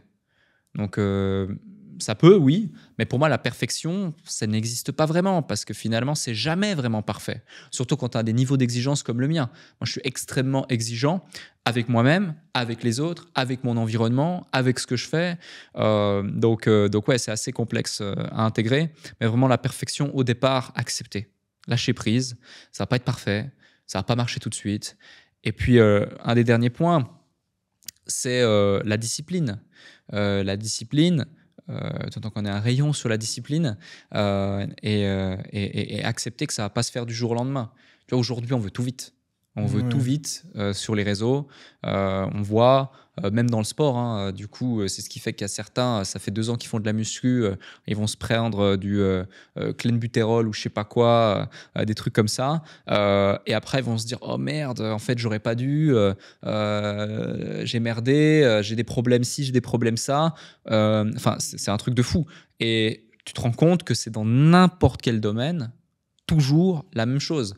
Parce qu'en fait, on est dans une ère où la gratification instantanée, la gratification court terme, les gens ont compris que c'est ce qui rapporte, notamment même l'industrie du sucre. Tu vois, ça c'est un grand sujet, l'industrie du sucre. Également, le fait de se comparer, le regard des autres, enfin voilà, se détacher de ça aussi. Et c'est tous des petits conseils, des petits tips qui peuvent paraître complètement anodins, mais mis bout à bout sur une sorte de checklist, s'ils sont réellement appliqués, et si en plus vous êtes discipliné, que vous apprenez tout le temps et que vous sortez du cadre et vous créez un environnement qui est propice au fait de développer, d'évoluer, tu vois que tu vas virer malheureusement toutes les personnes négatives qui vont te dire non, c'est pas possible, vas-y, viens, on sort, c'est bon, on fera ça plus tard. Ouais, t'as trop changé, maintenant que t'as des projets redescends. Tous ces gens, enfin, je veux dire, ça vous parle, celles et ceux qui nous écoutent, je suis sûr que ça existe. Ça veut pas dire que c'est des mauvaises personnes, ça veut pas dire qu'ils sont malveillants, ça veut juste dire qu'ils évoluent dans un paradigme qui est complètement différent, ils ont une vision des choses qui est complètement différente, ils ont des objectifs qui sont complètement différents. Et du coup, il faut écouter ou se connecter à des gens qui ont déjà atteint les objectifs que tu veux atteindre pour pouvoir justement faire les actions qu'ils font ou qu'ils ont fait dans le passé pour pouvoir manifester les résultats que tu veux avoir aujourd'hui. Mais pas l'inverse. Va pas écouter les conseils de la tati, du boulanger qui te dit que voilà, et qui a rien fait ou qui a essayé, qui a échoué et qui a pas eu la force de réellement se donner les moyens. Tu vois, c'est toujours facile de justifier un échec ou sa médiocrité, encore une fois, par des éléments extérieurs ou des concours de circonstances qu'on ne peut pas maîtriser. Et du coup, toi, tu écoutes ça. Il suffit que tu aies un peu d'estime pour ces personnes et tu te dis ah ouais, en fait waouh, c'est chaud, en fait non, je vais pas le faire, puis je reste dans mon cadre et dans ma situation actuelle, et c'est pas ce que je recommande et c'est pas ce que je souhaite. Ok.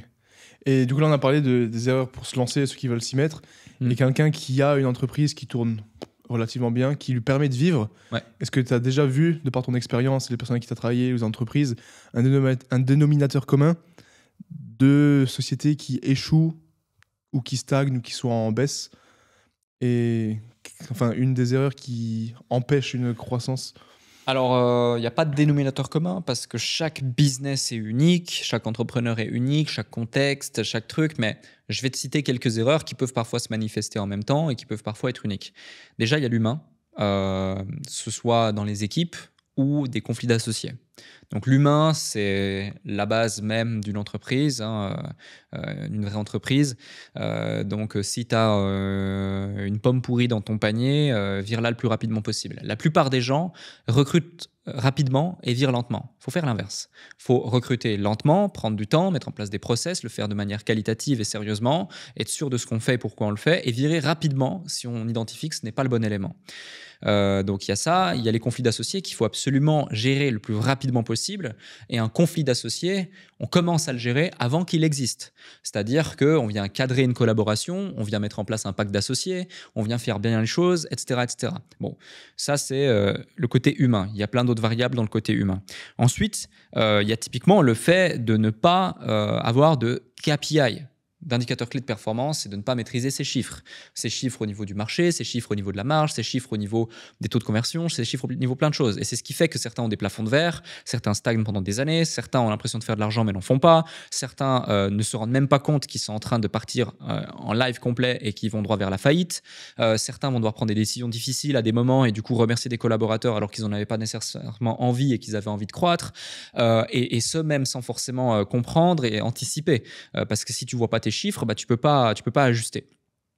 Et du coup, l'autre point, c'est surtout le cas du fait d'écouter son marché, d'écouter ce qui se passe. Et pour écouter ce qui se passe, il ne faut pas se fier au bruit, il faut se fier au signal. Et le signal, il est déterminé par un élément clair qui sont en général les chiffres. Les KPI que j'évoquais tout à l'heure. Et du coup, tu peux anticiper une phase de marché qui va tourner.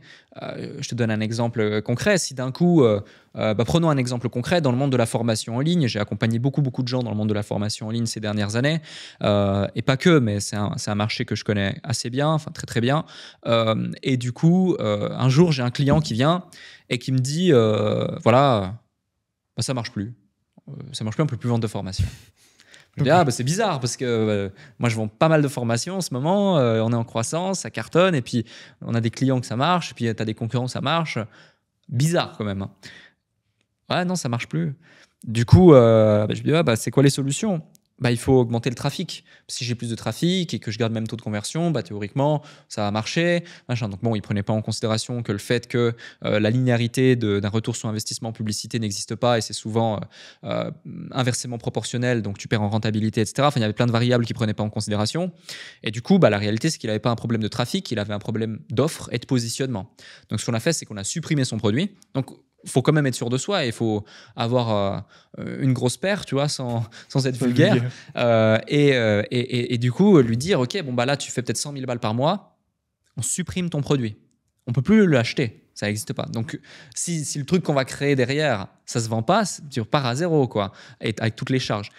Et du coup, on va supprimer le produit et on va créer un produit différent qui répond plus ou moins à la même promesse et au même bénéfice que le produit initial, mais délivré et vendu et marketé et packagé complètement différemment parce que le marché tourne et ça change.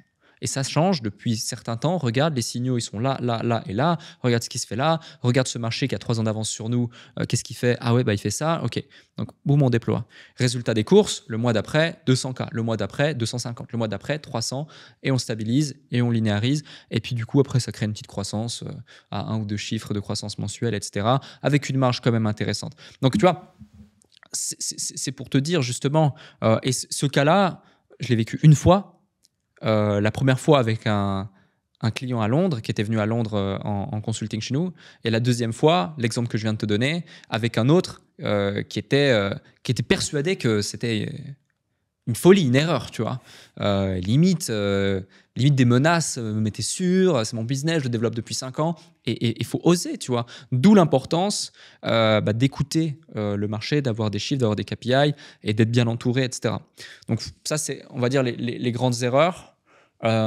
Toujours dans cette notion de savoir pivoter, c'est vraiment l'ego. Tu vois, il y a des gens, ils veulent pas comprendre. Tu vois, par exemple, l'IA. Il y a des business qui vont mourir.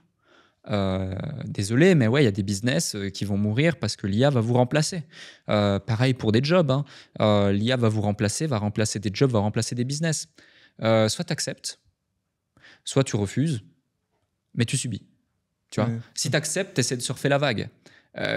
Si tu n'acceptes pas, bah, tu vas contre la vague, tu bois la tasse, ou alors tu te fais rétamer. Je ne sais pas si tu as déjà pris une vague en pleine face. Moi, une fois, j'ai pris une vague en pleine face. Ça te prend, ça t'envoie au fond, ça te fait racler le sol, et tu ressors 20 mètres plus tard, et vraiment ça. Et du coup bah, c'est vraiment ce qui va se passer pour certains. Et malheureusement, même certains, bah, ils vont échouer un petit peu trop loin du bord et ne jamais revenir. Et c'est là que tu as des boîtes qui font faillite lorsqu'il y a des retournements de marché, qui n'ont pas pivoté dans certaines crises ou dans certains bouleversements technologiques ou autres. Un peu comme tu dis dans le déclic, quoi. Soit tu acceptes et tu essayes, soit tu veux pas admettre, mais tant pis pour toi, quoi. C'est ça. Comment faire la différence si c'est ton offre ou ton produit qui est pas bon? Déjà, comment faire la différence entre comment savoir plutôt l'offre et le produit? Donc le produit, c'est, on va dire, les éléments techniques, hein, c'est le contenu, et l'offre, c'est le contenant. C'est ce que tu vends. Donc l'offre, elle a pour but justement de rendre sexy le produit. Donc le produit, ce qu'il faut vraiment se dire, c'est est-ce que ça répond au besoin qui est identifié? Maintenant, du coup, la vraie question, c'est est-ce que j'identifie le bon besoin? Est-ce que je cible le bon besoin? Et du coup, là, on vient chercher le côté marketing, le positionnement. Et du coup, dans ce positionnement, on vient mettre en exergue les douleurs d'un marché ou les bénéfices recherchés d'un marché ou d'un avatar cible qui va constituer l'offre. Parce que l'offre va servir de mettre en exergue les bénéfices, la promesse, les avantages, le coût d'opportunité, le coût d'inaction, les garanties, comment ça va être délivré, la temporalité, et tout ça, pour essayer de créer une balance entre le prix et la valeur, qui fait que la valeur va rendre le prix extrêmement léger, voire insignifiant par rapport à la valeur qui est délivrée. Et c'est ça, en fait, qui fait que les gens passent à l'action et achètent. C'est, grosso modo, quel est mon coût d'opportunité de ne pas passer à l'action, le coût d'inaction. Et c'est ce qui fait que les gens vont passer à l'action plus ou moins rapidement. Souvent, on dit, pour vendre, il faut que, 1, la douleur soit élevée, et 2, l'urgence soit présente. Si tu as les 2 éléments réunis, tu vends. Si tu as un des 2 éléments réunis, tu vends quand même, mais tu vends peut-être moins. Et souvent, tu vois, les gens achètent avec l'émotion et justifient par le rationnel. Donc, il faut vraiment pousser à fond cette pulsion émotionnelle qui fait que tu achètes. Et ensuite, pour pas perdre la vente et avoir des demandes de remboursement ou d'avoir des gens qui sont insatisfaits, justifier le fait que ouais, tu as fait une bonne affaire, tu as fait un bon deal, tu as bien fait d'être ici avec le rationnel. Donc c'est pour ça que, excuse-moi du terme, mais vendre de la merde, c'est pas durable. Tu vois, tu peux avoir le plus beau paquet cadeau. Le mec, quand il ouvre le cadeau, si c'est pas bon, tu vois, il y a un problème. Et tu risques d'avoir des problèmes, ça va pas durer ton truc. Et inversement, c'est-à-dire que si tu as une pépite d'or, mais c'est emballé avec du vieux papier journal dégueulasse et puis personne ne sait vraiment ce que tu fais, ce que c'est, t'es pas visible, t'es mal positionné, c'est très compliqué. Tu vois, et c'est d'ailleurs pour ça que des fois, tu as des gens qui vendent des produits de piètre qualité, voire de très mauvaise qualité, mais qui font quand même beaucoup d'argent. Ça reste des étoiles filantes, c'est souvent éphémère, et même peut-être ils peuvent avoir des problèmes.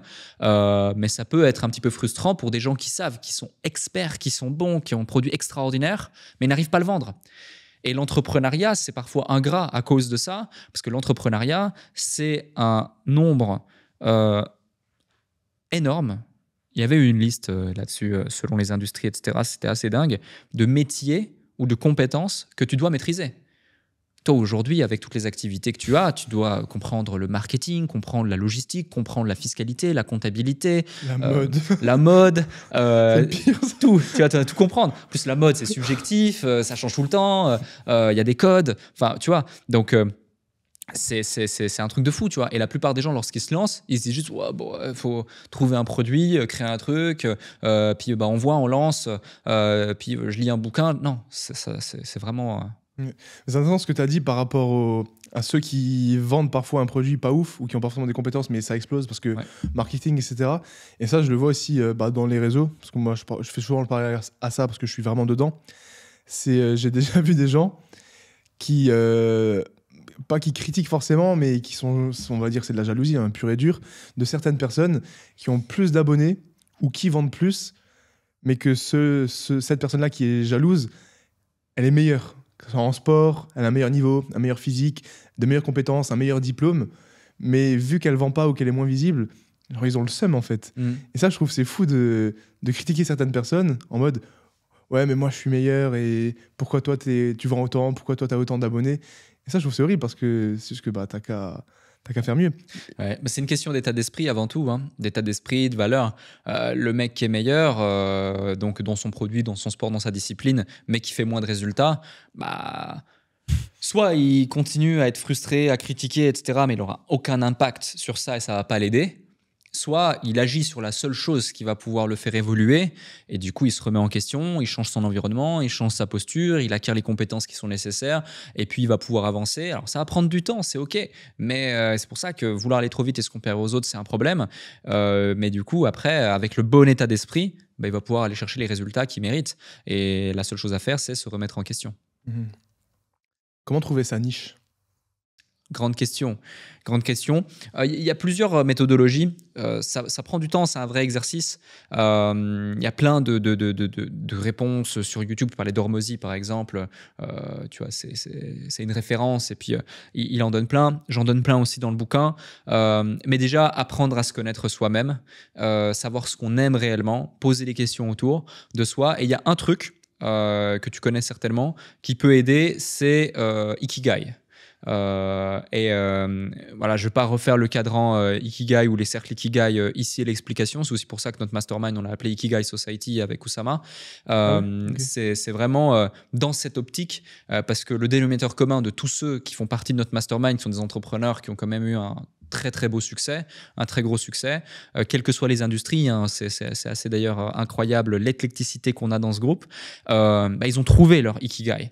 Et donc c'est un concept japonais qui vient lier ta vocation, ta raison d'être, ce pourquoi tu es fait et là où tu peux vraiment avoir gagné de l'argent, etc. Mais je vous invite à taper Ikigai sur Google, faire l'exercice. Pas faire l'exercice là dans les 15 prochaines minutes.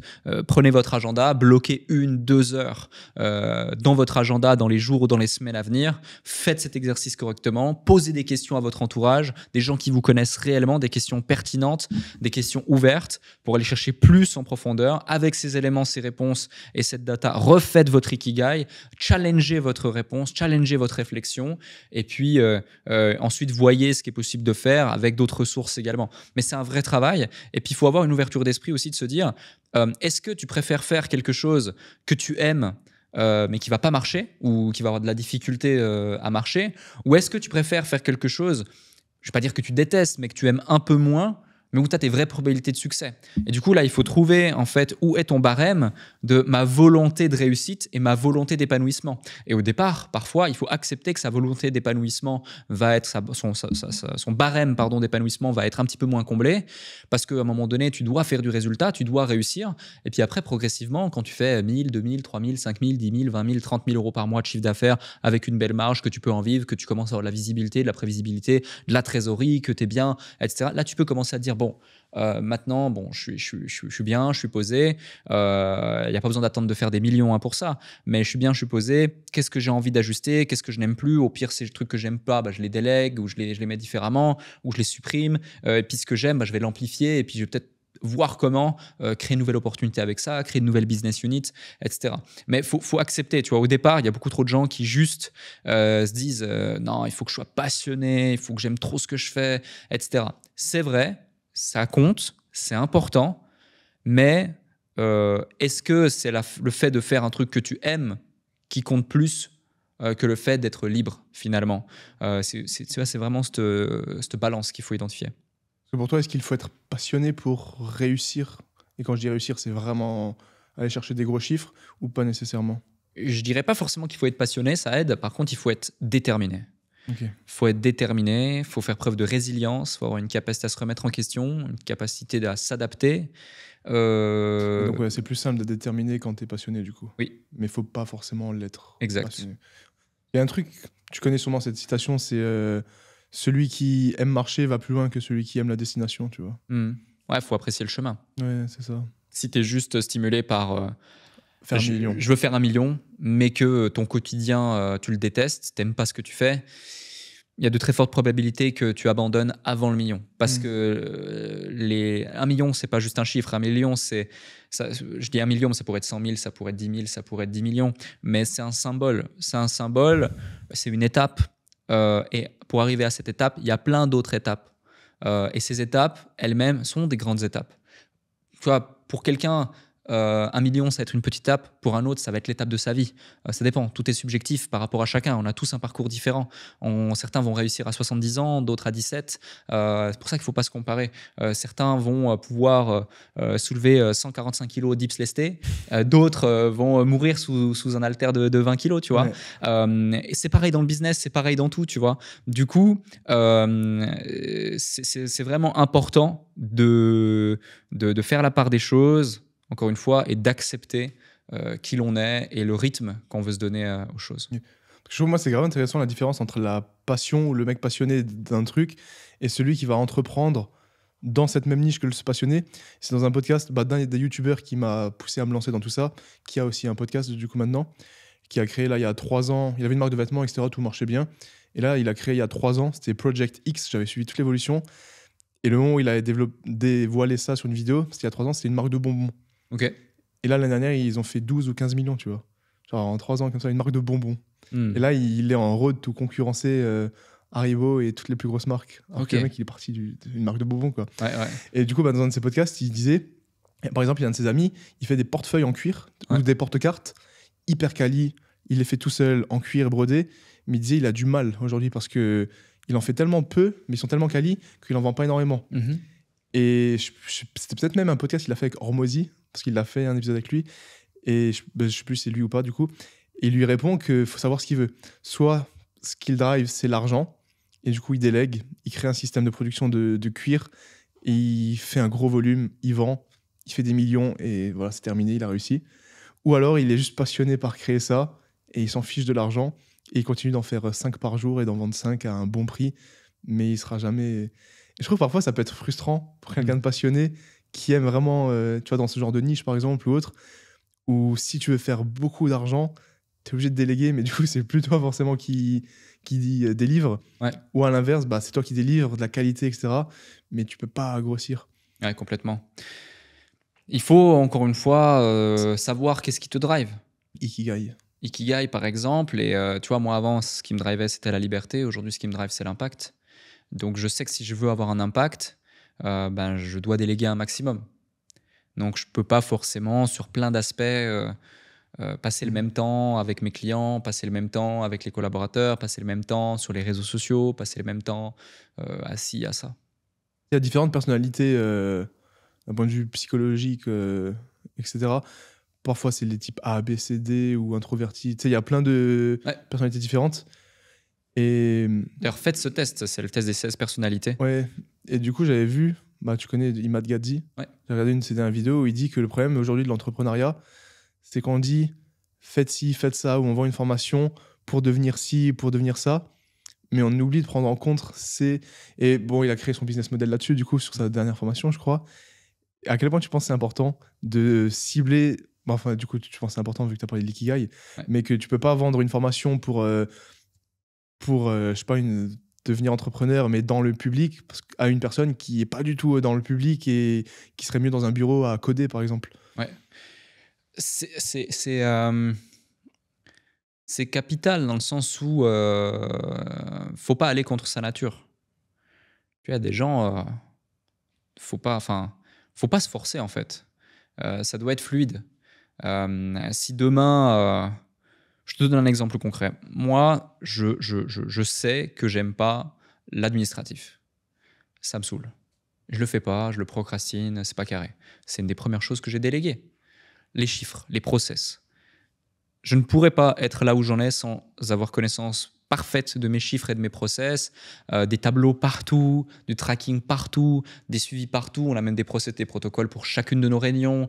Tout est calibré, tout est calculé, tout est minuté, tout est structuré, tout, de A à Z. Mais c'est pas moi qui le fais. Je suis pas bon dans ça. Je suis pas le meilleur en tout cas dans ça. Par contre, je sais exactement ce qu'il faut faire, mais je ne suis pas bon dans l'exécution de ça. Donc, j'ai recruté quelqu'un que j'ai fait monter en compétences, que je continue de faire monter en compétences tout le temps parce qu'on n'arrête jamais d'apprendre et de grandir, et qui lui est garant du fait que ça soit parfaitement appliqué par rapport à ce que je veux.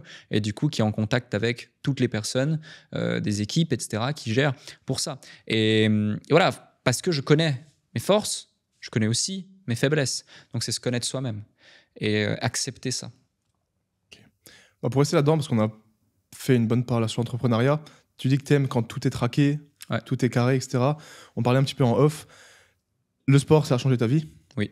En ce moment, tu t'entraînes 5 fois par semaine, tu m'as dit? Oui. Tu as un coach, comme ça, tu es commit à ce coach, tu fais ce qu'il te dit. Tu fais des prises de sang tous les 3 mois. Ouais. Tu as des contacts avec des médecins ou peu importe. Tu aimes beaucoup tout ce qui est biohacking.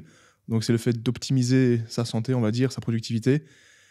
À quel point tu as vu une différence là-dessus et à quel point tu conseillerais aux gens de mieux prendre conscience de son corps et de ses différentes métriques avec les prises de sang, traquer le sommeil, instaurer une routine, par exemple toi, pas de viande rouge le soir, plus de café après 15 heures.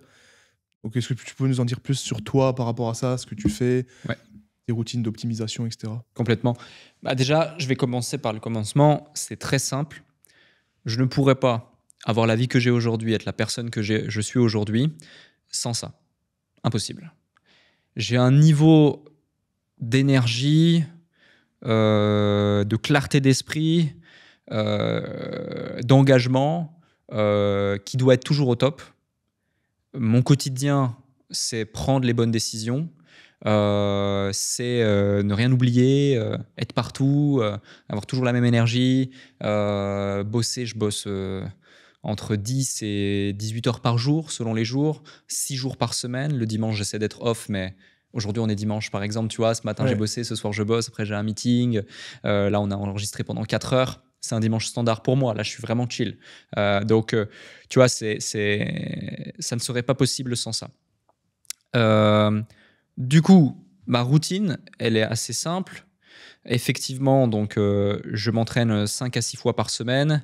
Je fais pas que de la muscu ou des choses comme ça, mais j'ai plus un type d'entraînement polyvalent. Mon but, c'est pas de devenir énorme, sinon bah, je le serais si c'était justement mon objectif. Mais c'est d'être vraiment complet et polyvalent. Un petit peu comme toi, mais finalement dans une autre dimension.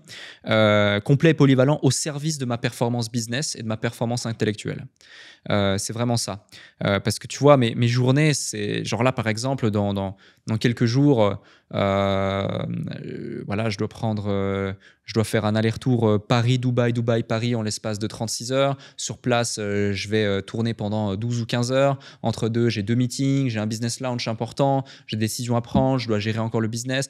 Je vais faire un vol de nuit, puis le vol retour de nuit. Donc la journée d'avant, je bosse comme un forcené. J'arrive à 7 heures du matin, j'arrive chez moi, je me douche, je prends ma routine du matin parce que je dors dans l'avion et j'enchaîne directement ma journée. C'est un rythme de vie qui peut paraître un rythme de vie soutenu, mais qui est mon rythme de vie et qui est la vie que j'ai choisie et que j'aime vivre. Donc, ça nécessite un bon niveau d'énergie. Donc, en gros, moi, je me lève tous les matins. Donc, j'ai justement une Whoop qui calcule mon sommeil, mon stress, mon niveau d'anxiété, mes activités, mon rythme cardiaque, également la température de mon corps, différentes choses. Ensuite, du coup, je me lève dans les coups de 7 heures, entre 6 heures, entre 5h30 et 7 heures en général, naturellement. Je n'ai pas besoin de réveil. Je dors plus ou moins 7 heures. J'ai même des fois moins. J'ai pas besoin de beaucoup d'heures de sommeil. Depuis l'armée, le service militaire, j'ai essayé de garder justement cette routine de pas dormir et j'arrive à la garder en étant bon au niveau performance sans pour autant, du coup, en ayant toujours cette routine et un cycle régulier. Je prends tous les jours le même petit déjeuner. Donc moi, je calcule toutes mes calories.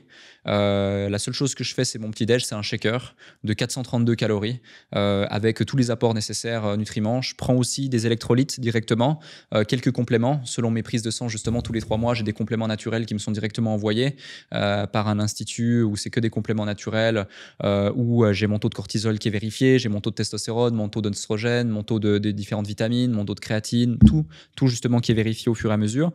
Et tous les 3 mois, du coup, on ajuste. Je prends donc électrolytes, etc. 1 heure, 2 heures après mon réveil, je vais boire mon premier café. En général, c'est mon seul de la journée. Pourquoi tu le prends celui-là du coup? C'est presque par habitude en fait, hein. C'est presque par habitude. Et puis aussi, j'ai du plaisir à le prendre, mais aussi pour me donner un petit coup de boost, il me fait du bien, il me réveille.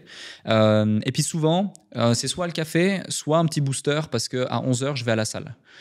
Donc tout le temps, tous les jours, à 11 heures, je vais à la salle, sauf le vendredi et le dimanche.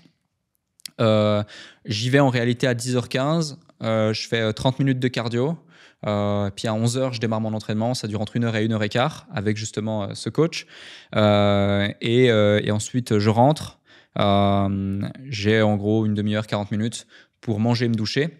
Tous les matins, à 6 heures, j'ai un service qui vient livrer mes repas à mon domicile avec mes calories, avec mes aliments qui sont déjà choisis selon mes apports nécessaires.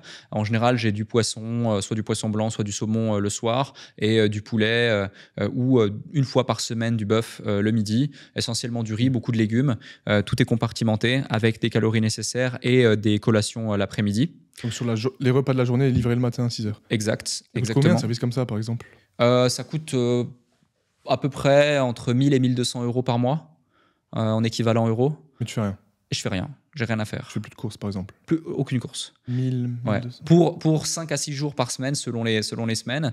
Et puis du coup, ensuite, le week-end, je vais pouvoir me permettre, comme ce soir, tu vois, de faire un resto. Mais lorsque je suis au restaurant, je fais quand même gaffe. Ou comme aujourd'hui, tu vois, on a brunché, je sais plus ou moins. Et donc, je sais combien de calories je dois manger et où j'en suis. Ensuite, du coup, c'est 13 heures. De 13 heures à 16 heures, j'ai une session de 3 heures de travail. De 16h à 17h, je vais faire une petite pause de 15-20 minutes. Je vais apprendre quelque chose ou faire quelque chose. Je vais manger une collation. Je vais m'aérer l'esprit. J'aime beaucoup marcher. Soit le matin tôt, je vais marcher, soit le soir tard. 17h-20h, je vais refaire une session de 3 heures intensive. Je vais manger. Et ensuite, souvent, je vais rebosser peut-être 2 heures. Ou alors, je vais aller marcher. Ou alors, je vais sortir, passer du temps avec mes proches. Et voilà, donc j'essaie d'équilibrer ça.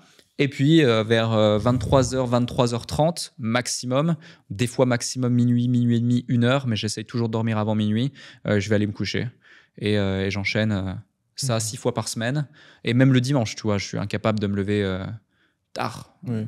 Donc ça, c'est la routine classique quand tu n'as pas de tournage ou de déplacement. Oui, exact. Et même quand j'ai des déplacements, tu vois, mon coach, je fais en sorte que de l'avoir en visio. Ouais, je vais dans une salle, n'importe laquelle, je pose mon téléphone, je l'ai en visio. Sinon, je vais pas y aller, tu vois. Si j'ai pas rendez-vous avec lui, je sais que je vais pas y aller. Pourquoi ? Parce que je sais, c'est pas que j'aime pas ça, c'est que mon niveau d'importance que j'accorde au sport. Le sport, pour moi, c'est une commodité, c'est un véhicule qui me permet d'être performant dans le business. Mais ma raison d'être, c'est justement le business. Tu vois, moi, je ne travaille pas pour vivre, je vis pour travailler. Et c'est ça, en fait, qui fait la différence. Parce que ma mission est plus importante que tout.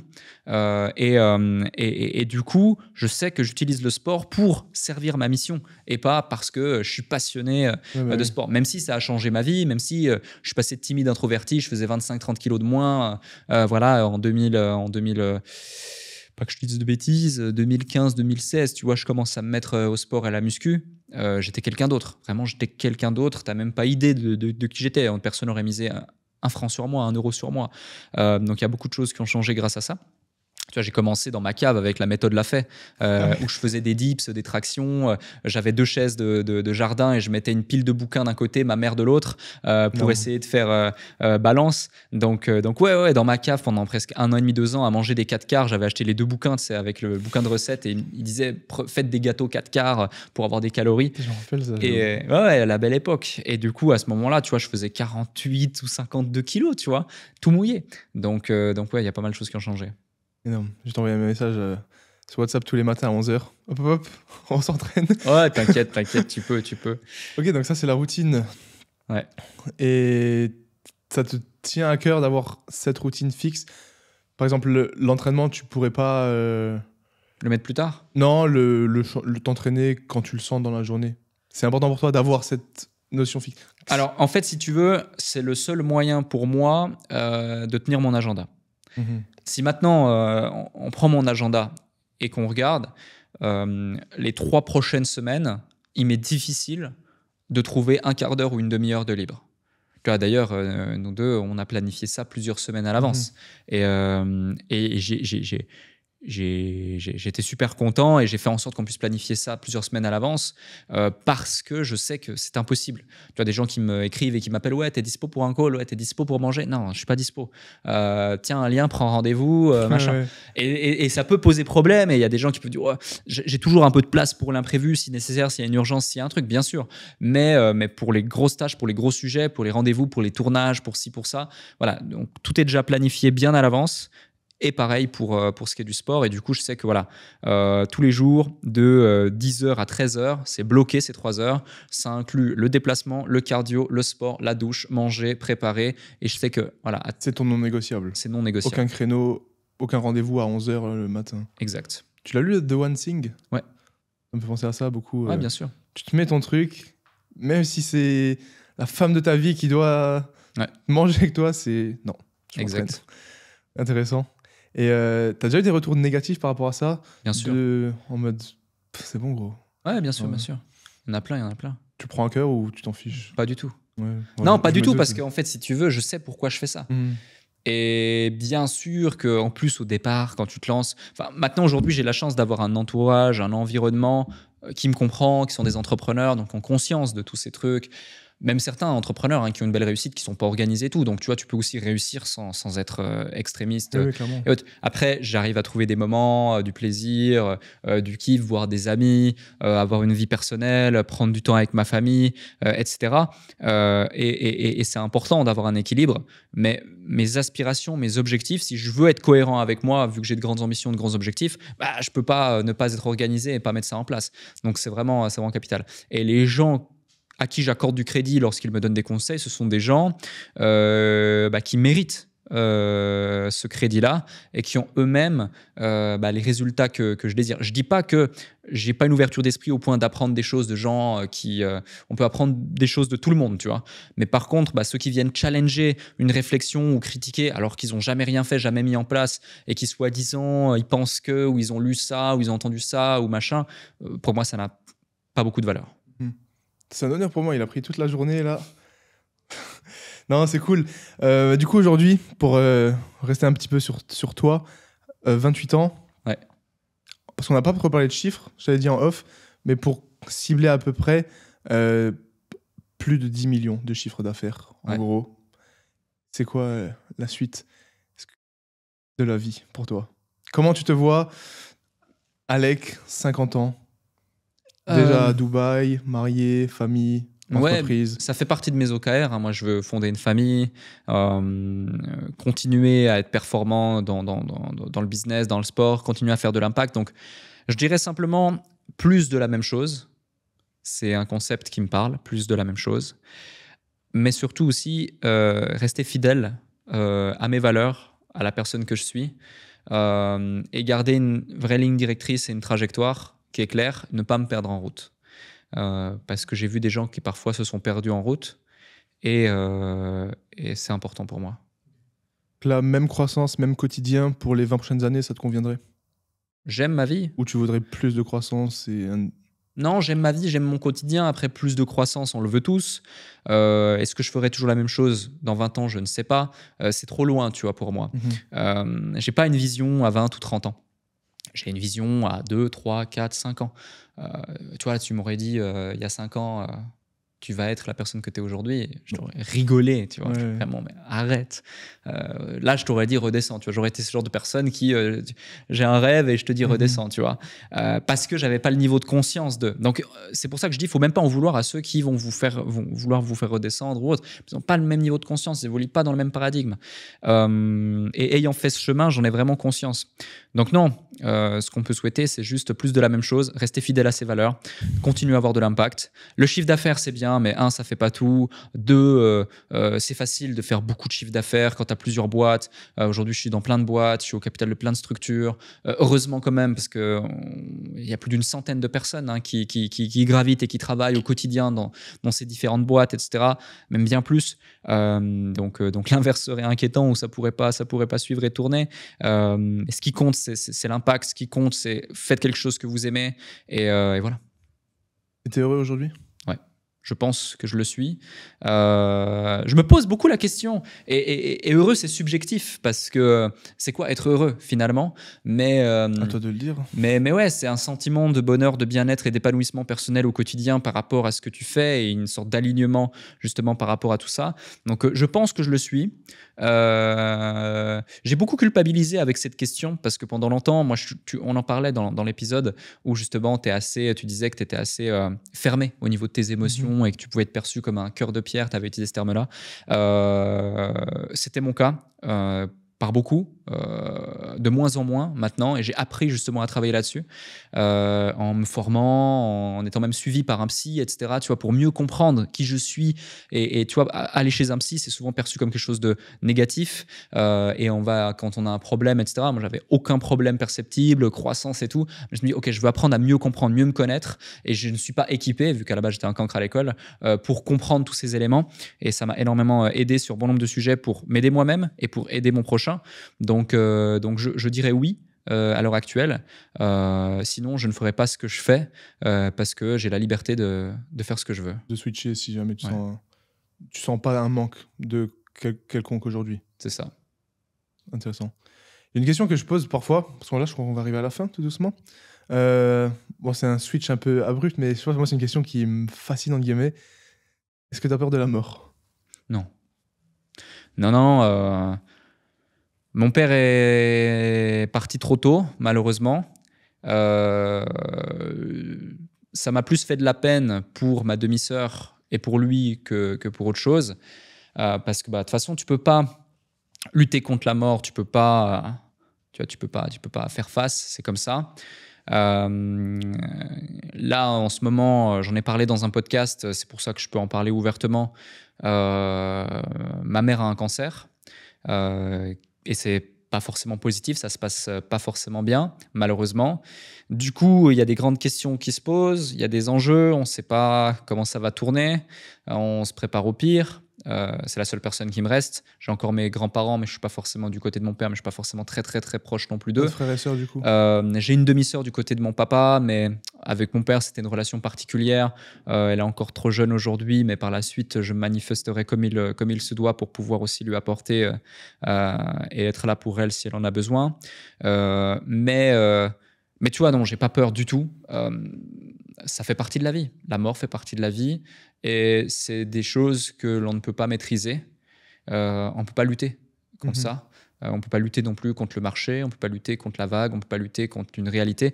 Donc c'est un discours un petit peu pessimiste ou fataliste ou même presque stoïque, si on veut, mais dans une certaine mesure. Mais non, elle ne me fait pas peur. Est-ce que tu crois en une force supérieure ou le destin, par exemple ou est-ce que t'es croyant aussi également ou pas? Déjà, j'ai eu assez de peine à croire en moi dans un premier temps. Donc, pour croire en autre chose, ce sera peut-être une deuxième phase. Mais non, je ne suis pas forcément croyant. Je respecte toutes les personnes qui croient et qui ont la foi à 100%. Et je pense même que c'est une bonne chose. Ça aide beaucoup de gens. Ça peut aussi poser problème dans certaines parties du monde et cultures. On l'a déjà vu. C'est la raison pour laquelle il y a eu des guerres souvent, historiquement. Mais je dirais que oui, il y a certainement quelque chose de plus puissant. Et ce qui est sûr, c'est que je pense pas qu'on est seul. Je pense qu'il y a quelque chose après la mort, mais je sais pas quoi. J'ai pas un niveau de conscience assez élevé sur ce sujet. Je ne suis pas assez équipé, je n'ai pas assez de compétences pour pouvoir te donner un avis concret et objectif. En général, quand je maîtrise pas un sujet, j'essaie de pas trop en donner, alors que voilà, tu me parles de sujets d'entrepreneuriat ou d'autres sujets, on peut en parler pendant des heures. Ouais, je pense qu'on a assez dit là-dessus. C'est pour ça que j'aborde un peu d'autres questions. Ouais. Moi, j'aime bien tous ces trucs, surtout là depuis pas très très longtemps. C'est des choses qui me fascinent. Ah, mais 100%. Ça, même le destin, c'est pour ça que je t'ai demandé. Mais le destin, du coup, tu crois, tu penses ou... Le dessin, ou le truc, comment ça s'appelle, la loi de l'attraction ou... Ouais, la loi de l'attraction, le dessin. Tu vois, hier, par exemple, j'avais une discussion super intéressante avec quelqu'un hier soir dont je t'ai parlé. Et il me racontait l'histoire de deux femmes qu'il connaît. Une, je crois que c'est sa grand-maman, et l'autre, c'est la tante d'un de ses associés. Enfin, bref, peu importe. Et elles avaient un talent, et elles avaient une opportunité d'aller aux États-Unis à un moment donné pour faire du spectacle. Il y en a une qui a dit non, il y en a une qui a dit oui. Lorsqu'elle est allée, elle a dû louer une voiture pour aller justement à Las Vegas. Elle est tombée en panne sur le trajet de Las Vegas. Un homme s'est arrêté. Cet homme, c'était Henry, je sais pas quoi, un mec hyper connu qui a son étoile justement à Las Vegas, qui est connu de tous les États-Unis et qui aujourd'hui justement, donc ils sont tombés amoureux. C'est devenu sa femme. Vu qu'elle avait déjà ce talent du chant qui plus est, maintenant elle est à Aspen tous les hivers à chanter les trucs à la télé sur Thanksgiving avec son mari, etc. C'est devenu une star énorme, mondialement connue, en tout cas dans tous les États-Unis. Pourtant, tu vois, une décision et deux destins complètement différents. L'une est restée en France et a été blanchisseuse et a continué sa vie. L'autre est devenue la femme d'une célébrité et est devenue elle-même une célébrité et a vécu une vie juste incroyable. Le rêve américain, le rêve hollywoodien. Donc, voilà. Donc, oui, je pense. Et tu vois, même moi, il y a eu des concours de circonstances à des moments, des rencontres, des prises de conscience, des décisions, même des choses négatives qui sont arrivées et qui font la personne que je suis et qui font le parcours que j'ai. Donc oui, je pense que le destin existe. Ok. On va arriver à la fin du coup. Une question que je pose du coup toujours, est-ce qu'il y a une question que je t'ai pas posée ou un thème qu'on n'a pas abordé? Ça, si je reviens à Dubaï, hein, sait-on jamais. C'est une question vraiment... c'est une sacrée question. Et en plus, on n'a pas forcément le temps de creuser pour y répondre. Ça mériterait même un deuxième épisode carrément, comme tu dis. Mais je dirais... c'est pas une question, c'est plus un message que j'ai envie de véhiculer à ceux qui nous écoutent. C'est... tu as rebondi à un moment donné et tu as dit « Waouh, beaucoup de valeur ». Oui, il y a eu beaucoup de valeur dans ce podcast. Il y en a énormément dans tous les podcasts de ta chaîne de podcast, dans toutes tes vidéos, dans tes vlogs, dans tout ce que tu fais au quotidien, dans tout ce que beaucoup de gens ont. de tout ce que beaucoup de gens font, pardon. Mais cette valeur, elle n'en a aucune si elle n'est pas appliquée. Donc, c'est bien beau de lire des bouquins, d'écouter des trucs, d'apprendre des choses, mais si ce n'est pas appliqué, ça ne vaut rien. Et comme on dit, fait est mieux que parfait, et j'irai même plus loin, fait est mieux que pas fait. Donc, qui que vous soyez, quoi que vous fassiez, peu importe le stade où vous en êtes, peu importe le milieu social dans lequel vous êtes, peu importe votre âge, peu importe, passez à l'action, testez, essayez. Au pire, tu échoues. Qu'est-ce qui peut se passer de pire que ça? Comme on dit, l'échec n'est pas fatal, c'est l'abandon qui est final. Et au pire, on grandit, on avance et on verra. Belle citation pour finir. Moi, j'en avais une pour toi, toi, t'en avais une belle là. En tout cas, merci beaucoup pour ton temps. Je sais que c'est un temps très précieux. Donc, je suis très honoré que tu aies pris la journée. On a un training là maintenant. Ouais. On arrive à la fin. N'oubliez pas d'aller prendre ce magnifique livre. Il faut que je le lise en vrai. Il est gros quand même. Tu me laisseras te mettre un petit mot, mais il est pour toi. Ah ouais? Ouais. Excellent. Merci beaucoup. Allez voir tout ce qu'il fait, son podcast Le Déclic, de très gros guests qui ont déjà été tournés et de très beaux nouveaux guests qui arrivent apparemment de ce que tu m'as dit. Ouais, toujours. Ouais. Allez voir entrepreneur.com, tout ce que Alec fait. Très bonne personne, beaucoup de valeur, beaucoup de plus-value si vous voulez réussir. N'oubliez pas de mettre une petite review de 5 étoiles, de vous abonner si vous êtes sur YouTube. Et merci encore à toi. Et je te laisse le mot de la fin. Merci à toi. Et puis, n'oubliez pas, les 5 étoiles, c'est important et surtout, passez à l'action. Merci.